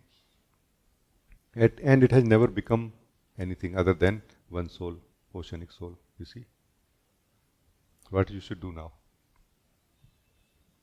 Ask yourself, just remember these words which I shared, and then ask yourself, what should I do to get the best result in my life, if this is true?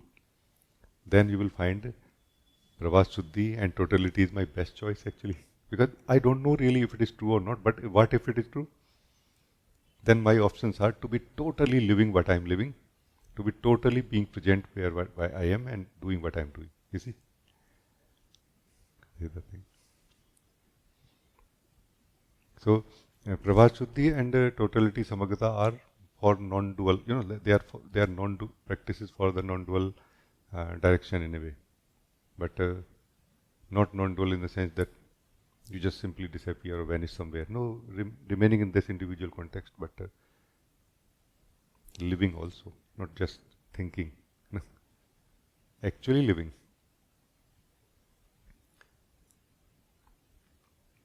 When you are living what need to be lived, you will not have energy which goes in the mind, which activates the memories or the seeds also. You see, it is true. There are many seeds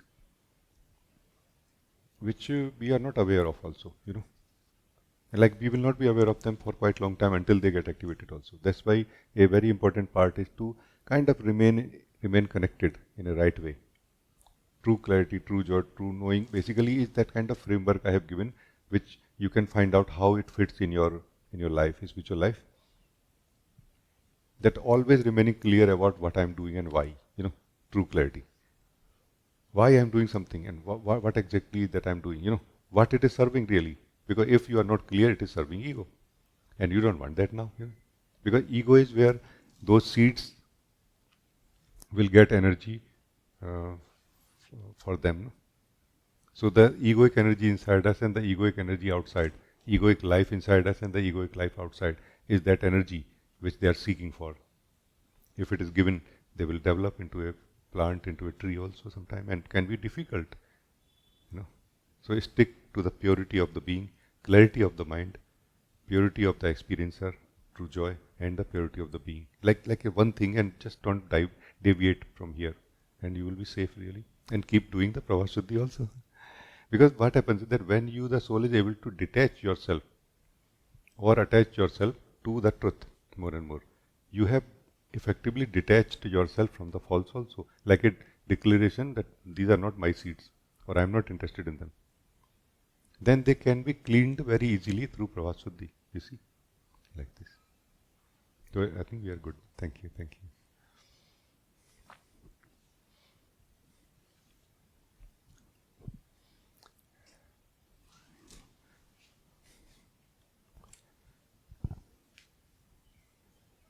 You were saying that there is always that there is generally a mixedness when we are engaging in life.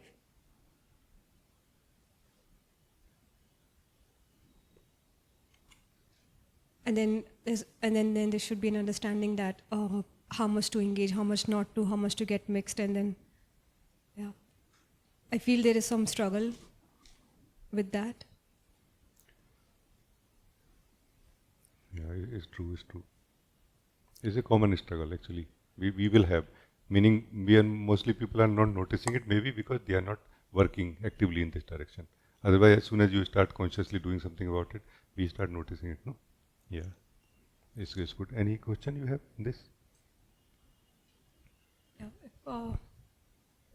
I mean, the general pointers are understood that that whatever it is, there is no happiness to be found here, and that there should be more focus here. This is all done in time. Yes. Basically, the pointing towards true joy is that experiencer cannot enjoy anything unless the experiencer is happy already. This is what is true joy.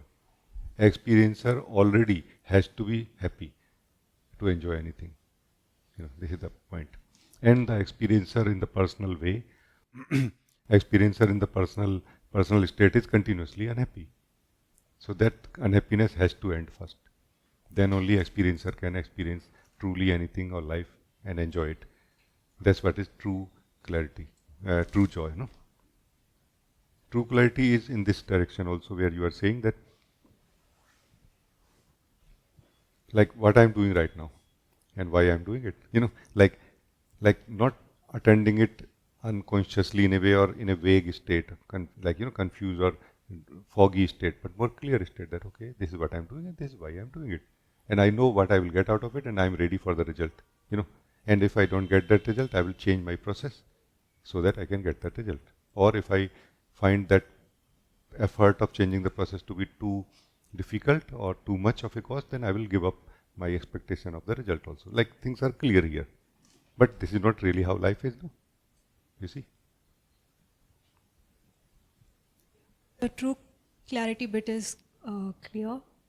The true joy is a bit hazy. The true joy is a very simple thing. That is the experience dominating the state of the experiencer, or is the experiencer deciding the state of the experiencer, independent of the experiences. This is what is true, where you are like we have become too much one with the experiences, in the sense that we have started taking kind of a advice in a way or a hint from the experiences to be in that state. Now, a energy is passing through our system, and our mind declares that it is a sad energy, it is sadness going right now, passing through us. And we, the soul, has already started taking that hint that, okay, I need to be in the sad state, meaning to experience the sadness. Then happiness comes. Then we again come to that state where I have to experience happiness. So we are cooperating with the experience to be experienced the way mind dictates or defines or declares. However, we are never experiencing really what actually it is, and we are also not experiencing from the true state of the experiencer. Or we are never knowing what is my true state of the experiencer in the first place. So, so the practices of true joy are to bring the experiencer to its true state first. And where we experience true joy actually, hey, this is such a treasure I found here. That regardless of now sadness or happiness passing through me, through my system, I am joyful. You see, this is what is true joy.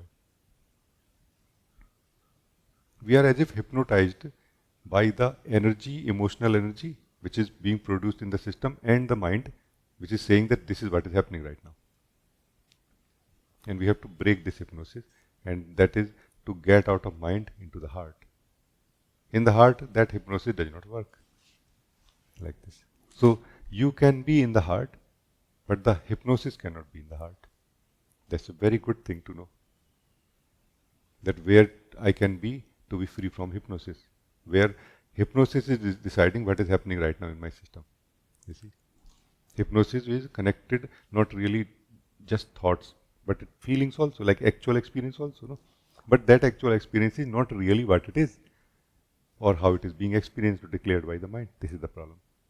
You see? So I hope it is clear. We are good? Yeah, so that's true joy, true clarity, and there is something true knowing also. True knowing, oh yes. True knowing is when you, the experiencer, is not so much finding juice in the experiences in a way. When you start experiencing or enjoying your joy more than any other experiences, then you feel that this internal richness is so much more than anything that I'm experiencing. It's all like momentary.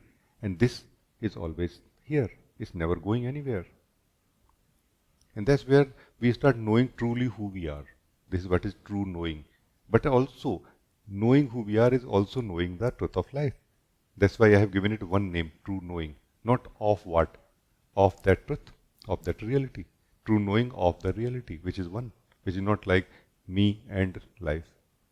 Not really. It may look like that in the beginning, but slowly it will mature itself like this. I hope it's clear. Yeah.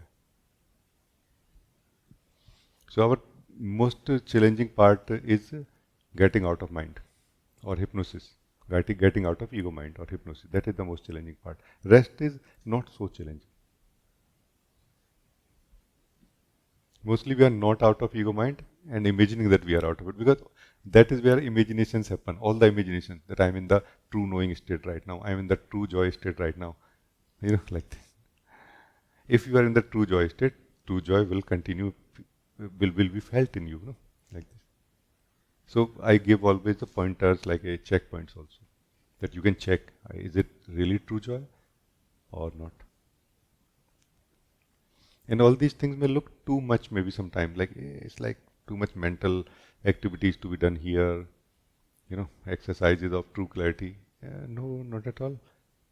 Though they are not mental at all. They are more just do it wholeheartedly.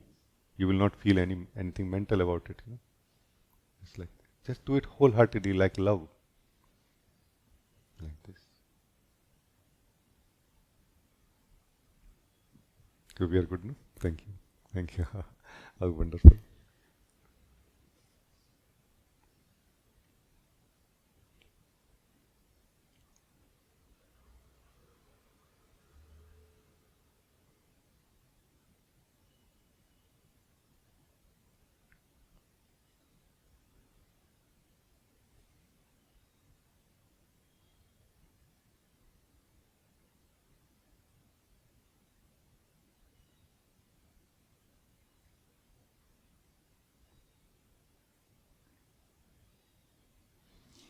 In fact, if we can start becoming aware of joy, in general, not choosing true joy or doing practices of true joy, but just start becoming aware of being joyful. Am I joyful? Like this. It will be highlighted so much, those things which are causing us to remain in the sense of suffering also, which we are doing anyway, and we will stop doing them also. You see? Like, am I truly joyful in my life?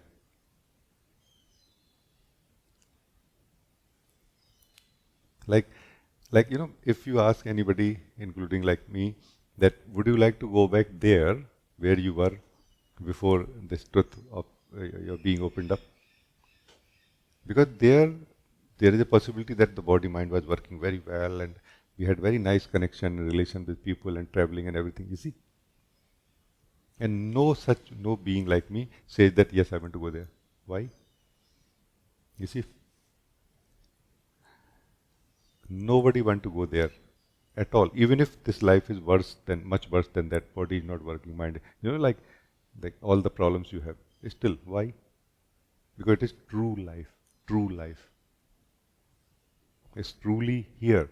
It does not go anywhere. Suddenly something happens. Oh, my samadhi disappeared, or my awakening disappeared, or my truth disappeared, or my self gone somewhere. No such thing happens here. You see. There is a struggle. Could be 10 times, 100 times, 1,000 times more than the struggle you experienced in as a person. But there is a truth. There is a joy. There is a being. There is a beloved, the Lord also. You see. And you feel this package is so much more better than that package, That just I wasted my life there. I never lived, you see. I want this struggle where I can continuously experience the beloved, the truth, the Lord, the being, the joy, like this. Like you are really feeling alive here, you see. And more so every day, more and more. So thank you. I just felt like this. Thank you. Anna, you can talk. Namaste, Rajee. Namaste ji. Today, every word you were speaking was coming from my space,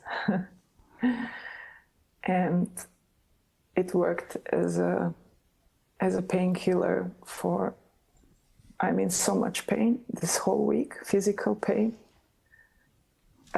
feeling as cracked open of the person that was somehow, because I was in my home country until last Sunday, and it felt great, and even the drive and coming here, it was all amazing. And then as if something old has hit me, and this pain opened the whole week. It's unbearable, even in Pravashuti or in meditation. It is there. It is a little bit less, but the satsang now this is the first time that I'm not experiencing it. So, but I was not even moving, just to be super straight. And what I would like to is to increase the joy in not just the joy, but the consciousness and truth and joy, so that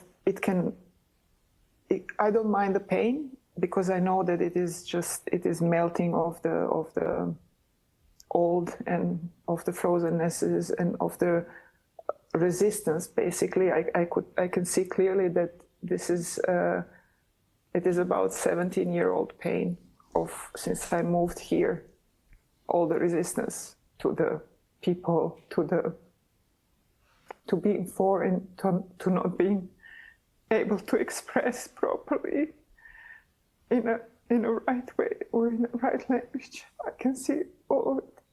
It's just, I would like the joy and that which I had last week to kind of continue also here. So if we can take a few conscious breaths. We can take a few conscious breaths. Conscious breath. Okay. Yes, take it. Or something, or to breathe in this aliveness, which is underestimated so much somehow. Yeah. Let us take few breaths. Let us start by breathing. Breathing aliveness. Breathing the being, aliveness of our being right now. No?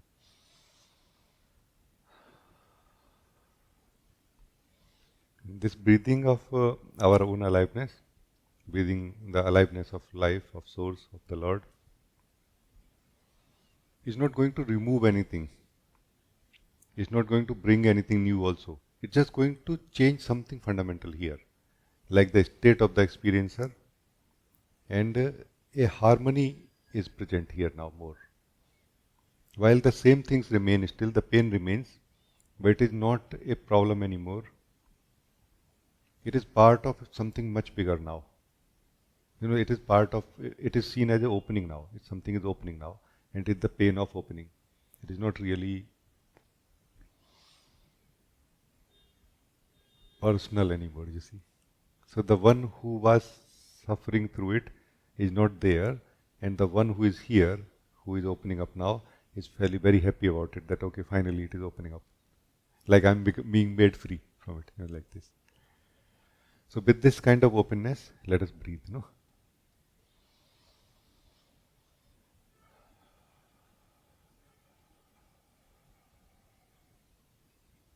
Let this any residue, any remainings of the old be gone out of you, out of your system when you are breathing out.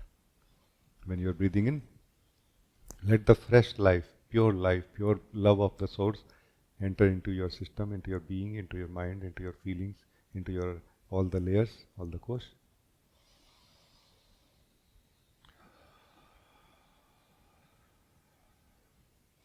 And by the way, it is useful for every one of you also. In case you want to join us, you can just join us. As much as you feel ready for it, it will benefit you. It is just becoming more alive in general, not trying to fix anything.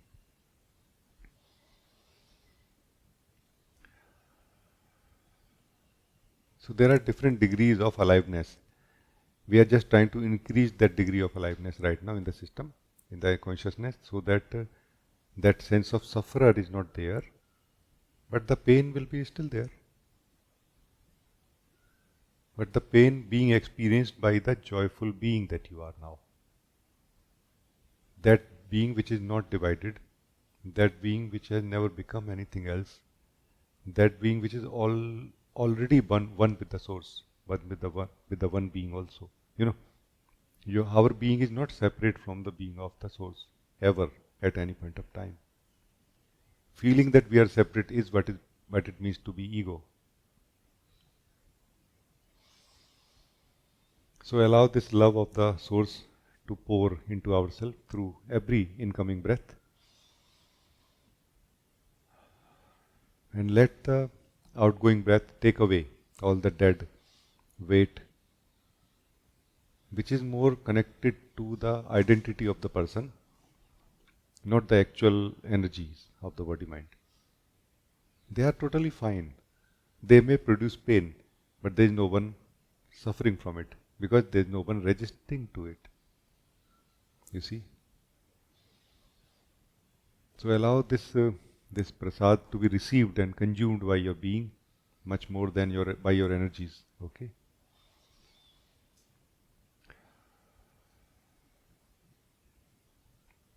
Because by consuming this, your being will wake up and your energies will become more alive. And they will give way for that process to complete itself, that unfolding to complete itself, which is happening where this sense of pain is felt.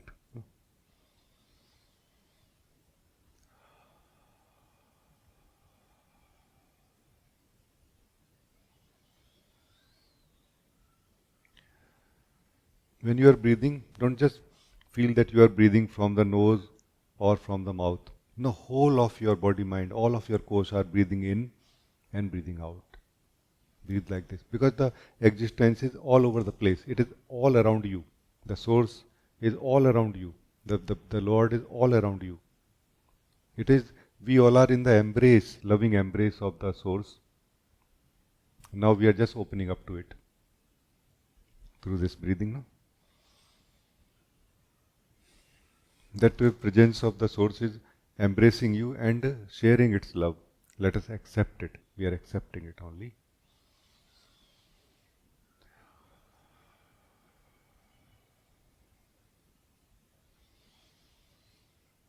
If it tries to melt you, allow yourself to be melted so that you can discover who you are deeply, at the deeper level. Don't hold back your identity now. Don't breathe only as much as to save your identity. No, breathe as much as you want.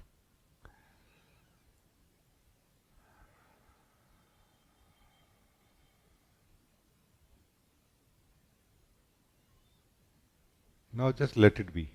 Let the breathing continue its work and you just let it be. Now you don't do anything.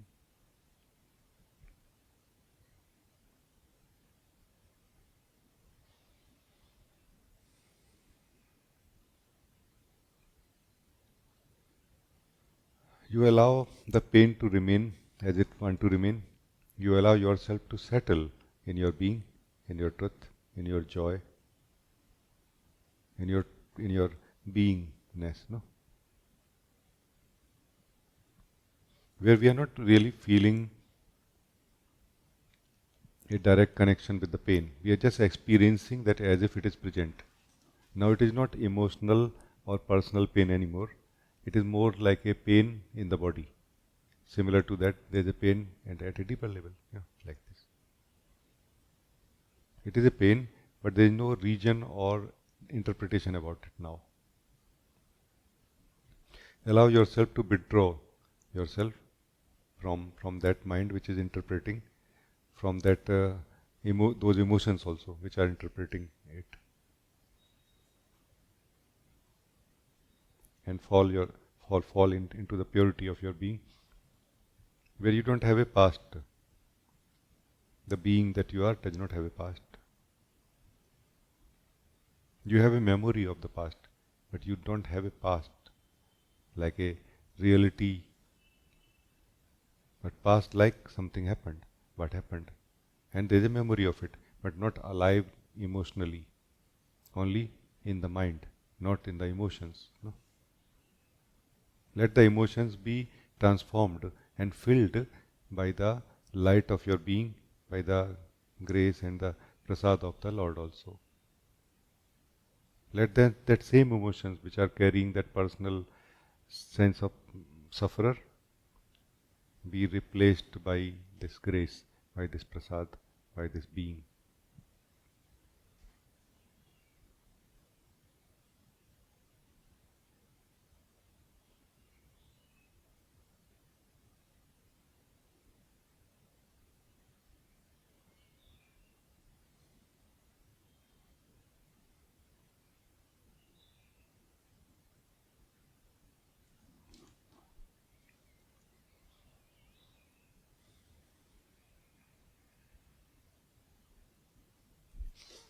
Now if you are experiencing joy,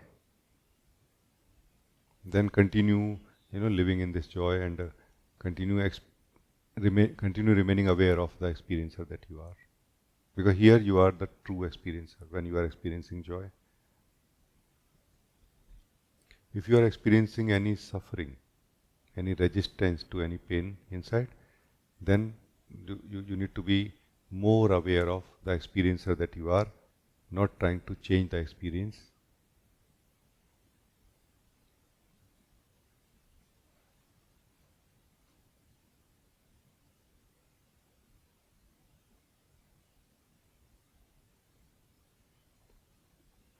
Because it is the person that we were is trying to register to this old experience.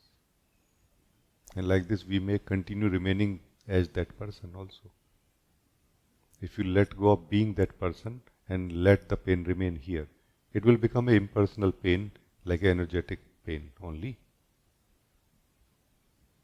And you will be made free, set free from it very soon. And you will be free for your being also, you see. So thank you. I feel that it will help you in some way. Thank you, Rajee. I don't feel joy. There is just peace. The pain is there, which is,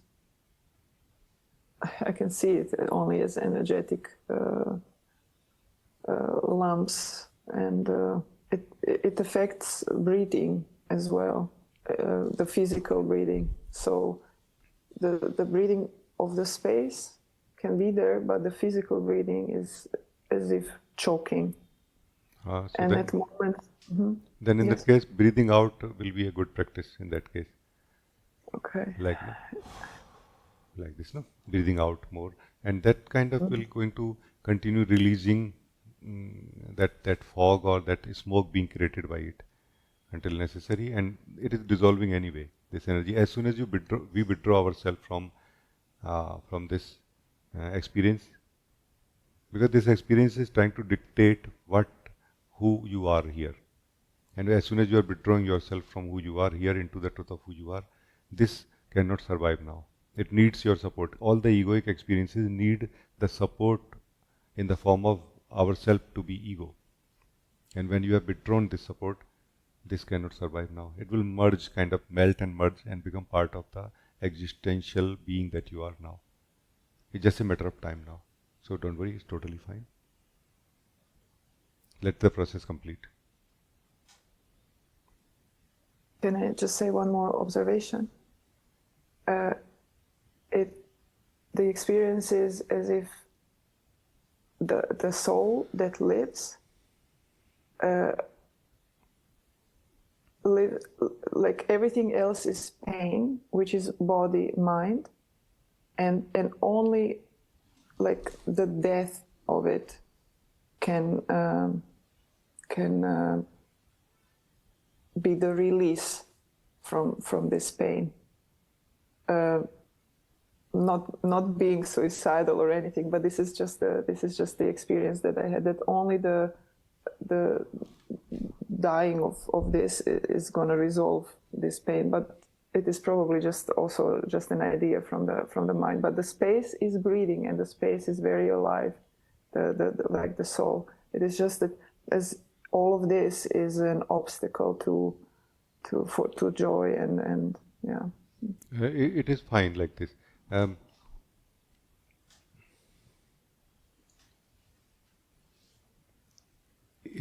What you are saying could be true if you are experiencing true joy when you are experiencing it like this.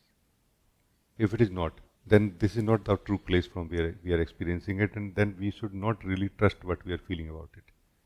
Because then it has covered our eyes in a way, colored our eyes in a way.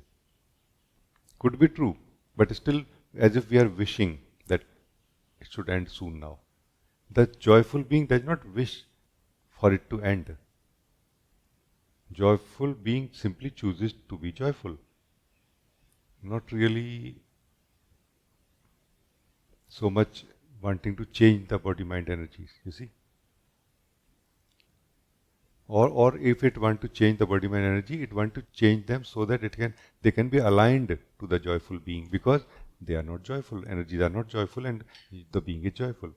You see, so without losing the joy of the experiencer, the experiencer is trying to change its energies of body-mind to align them to its true nature, trying to remove the egoic tendencies and things like this from them. But the way is very different. The reason is very different too.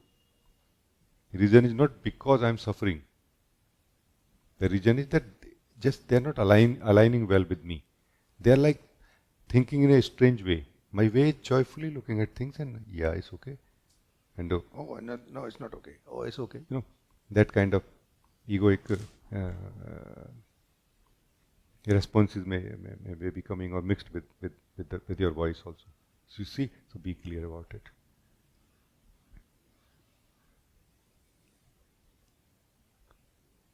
So don't wait for it to finish. That's what I'm saying. You can be joyful right now. This is the thing. No?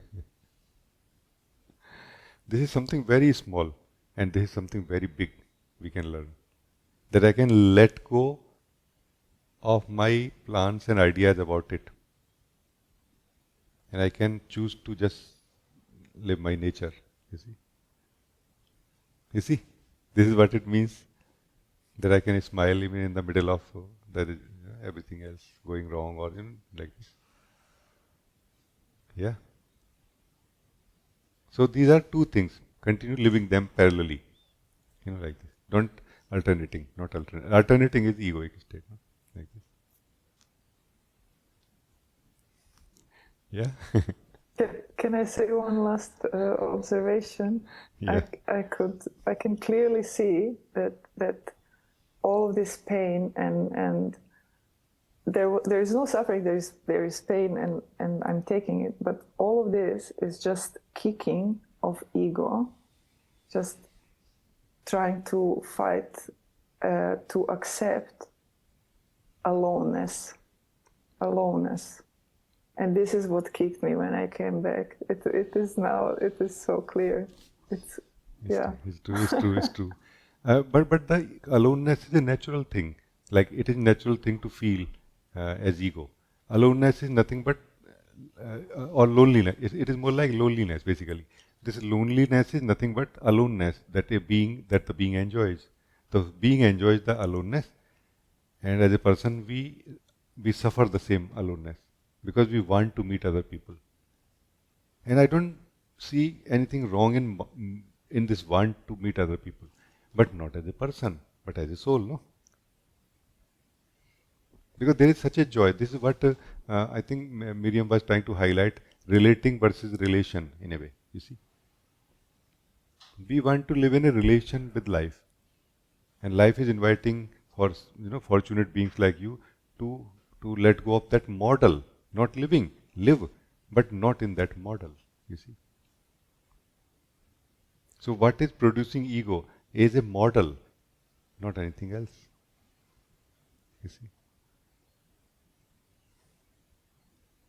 Like, are you joyful before the experience? Yes. Are you joyful after the experience? Yes. Are you joyful in the experience?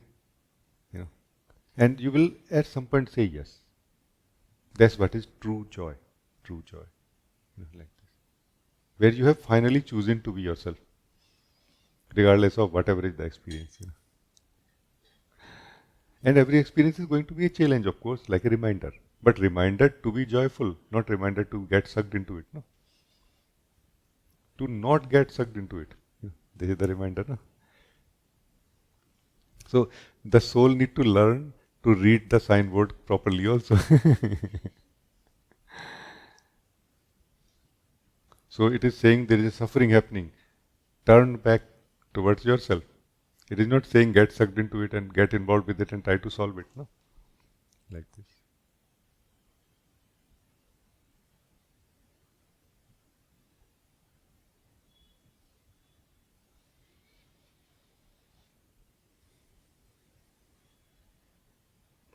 It is good. Thank you. Thank you. It's good.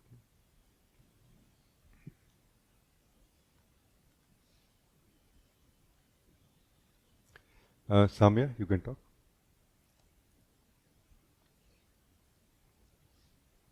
Hello, Rajee. Hello, Samya.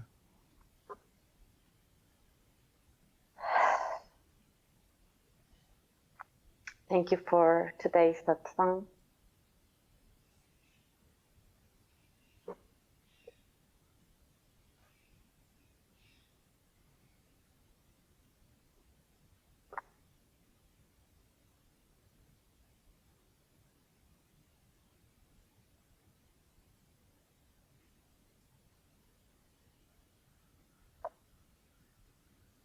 My body needs a little adjustment before I speak with you each time, so. Yeah, it's fine.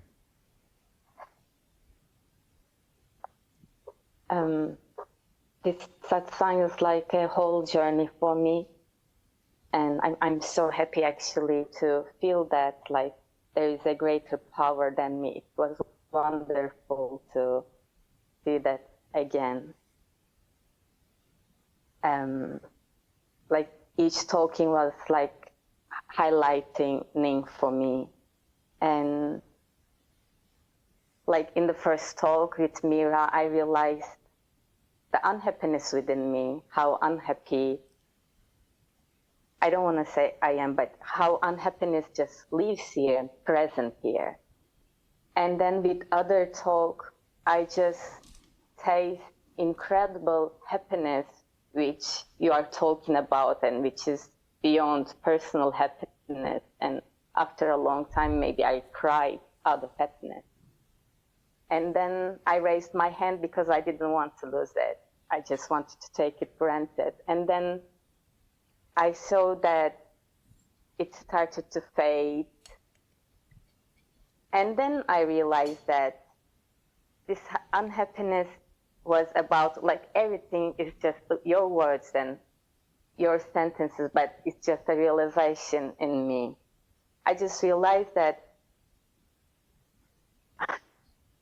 the experiencer here is just somehow unhappy, and I know this taste for so long. Like, this experiencer is unhappy. And yes, sometimes I experience joy and all this stuff, but there is this thing, since I know myself, I know this experiencer is unhappy. And the last recognition till now is just some part of me didn't want to let go of this unhappy experiencer because it feels like it's a protection mechanism. It's just protecting me and kind of things like this. So this is the thing. I think you understood so well. This is that last part you are saying, this is that thing. So we remain attached to unhappiness, to this unhappiness, to this experience of pain, in some way to protect what we believe we are. And if we can experience who we are, that belief is broken. And our attachment to the unhappiness, to the suffering is broken also. But remember, it does not mean that the memory of unhappiness will disappear. It will be in the system. But now you are a joyful experiencer of continuous unhappiness in your body, mind. But you are constantly joyful, and body mind is continuously mostly unhappy and sometimes happy also. But now you have a chance to either continue living your nature while living the body mind or do some changes here. Why not? You see? So you got it very correctly. Just focus on this point and you will just wake up fully to out of this whole thing, like oh my God, this is how we are feeding. This is how we are feeding the suffering or unhappiness. We should cure unhappiness or suffering because there is a memory of it continuously in the system, body, mind, and it has to be kind of wiped clean or wiped out, or what I call Pravas Shuddhi also continuously to be done. Pravas Shuddhi is a kind of a lifestyle practice for the spiritual beings, in a way, like to be done even when you are not feeling any unhappiness in the system, so that you don't feel any unhappiness in future. But also it is something like an attitude that I don't want to hold, I don't want to hold on to the old way of being. You see? So experiencing the joy in the experiencer first,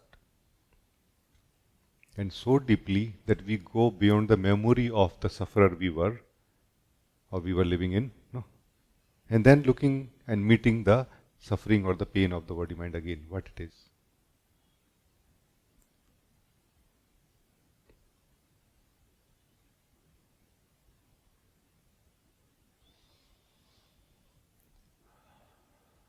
It will definitely not be what you think, what we thought it is that time. It will be something else, you see. It will be more like body is healthy, not healthy, body is functioning well or not functioning well, balanced or not balanced, harmonious or not harmonious. But it is not going to take away the joy of the experiencer anymore, you see. Now the joy of the experiencer will dominate, will kind of come out of the experiencer into the space of body mind. Either temporarily when the experiencer is experiencing the body mind, or continuously also leaving that kind of fragrance of joy. Joy is not happiness, but joy is not unhappiness also. It is something beyond both, something like a more subtler vibration which does not really counter the unhappiness, But from the vibration of the joy, unhappiness is experienced very differently, actually. You see? Like you are able to somehow feel the material the unhappiness is made of. You see? In some sense, you are able to feel the material the unhappiness is made of.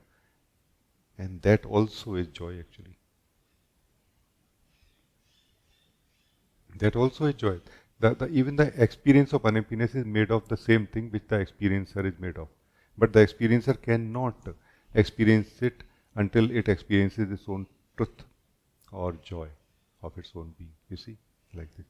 So like a deeper way of meeting the pain or the suffering of the body-mind, where it is something very different. Not discarding anything, but not believing it to be true also, like a person, you see. So thank you, I think it's good. Very good.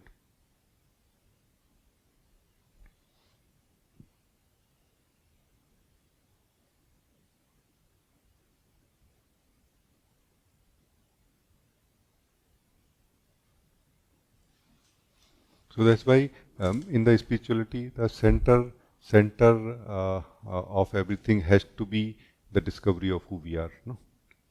Like a correction in the state of the experiencer has to be the center of spiritual effort continuously. No? Because without that, we will not stop feeding the those energies which are causing imbalances and retaining the memory of pain in our system. You know, we will not be able to let go, like send a message to them that it is time to let go. That's why Pravasuddhi does not work on everyone in the same way. It works only as much as we are ready to let go of that memory of pain. No? Like when we are ready for joy, then we are ready to let go of unhappiness and happiness both, you see.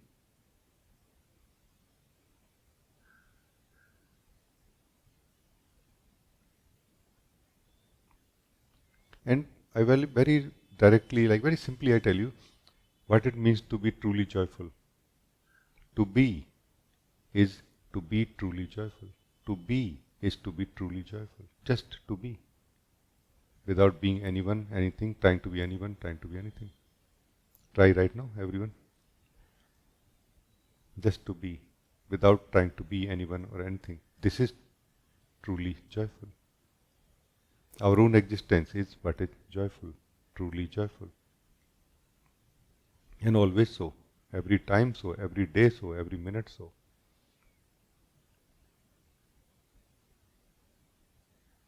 But as if we have got into a hypnosis that as long as there is an experience of unhappiness, I cannot be joyful. It's a hypnosis, not true. Live your nature of the experiencer, not what is defined by the experience, but what is beyond the experience without the experience. You see? And you will be so surprised, like, oh my God, I have a freedom to be joyful. I have freedom to be joyful, regardless of what is passing through my system and how messed up my system is in terms of memory and pain, like this. You see? So this is good for now, I feel. Very beautiful, very, very beautiful meeting. All of you are such beautiful, beautiful beings. No? So thank you, thank you, thank you for joining today. God bless you all, always.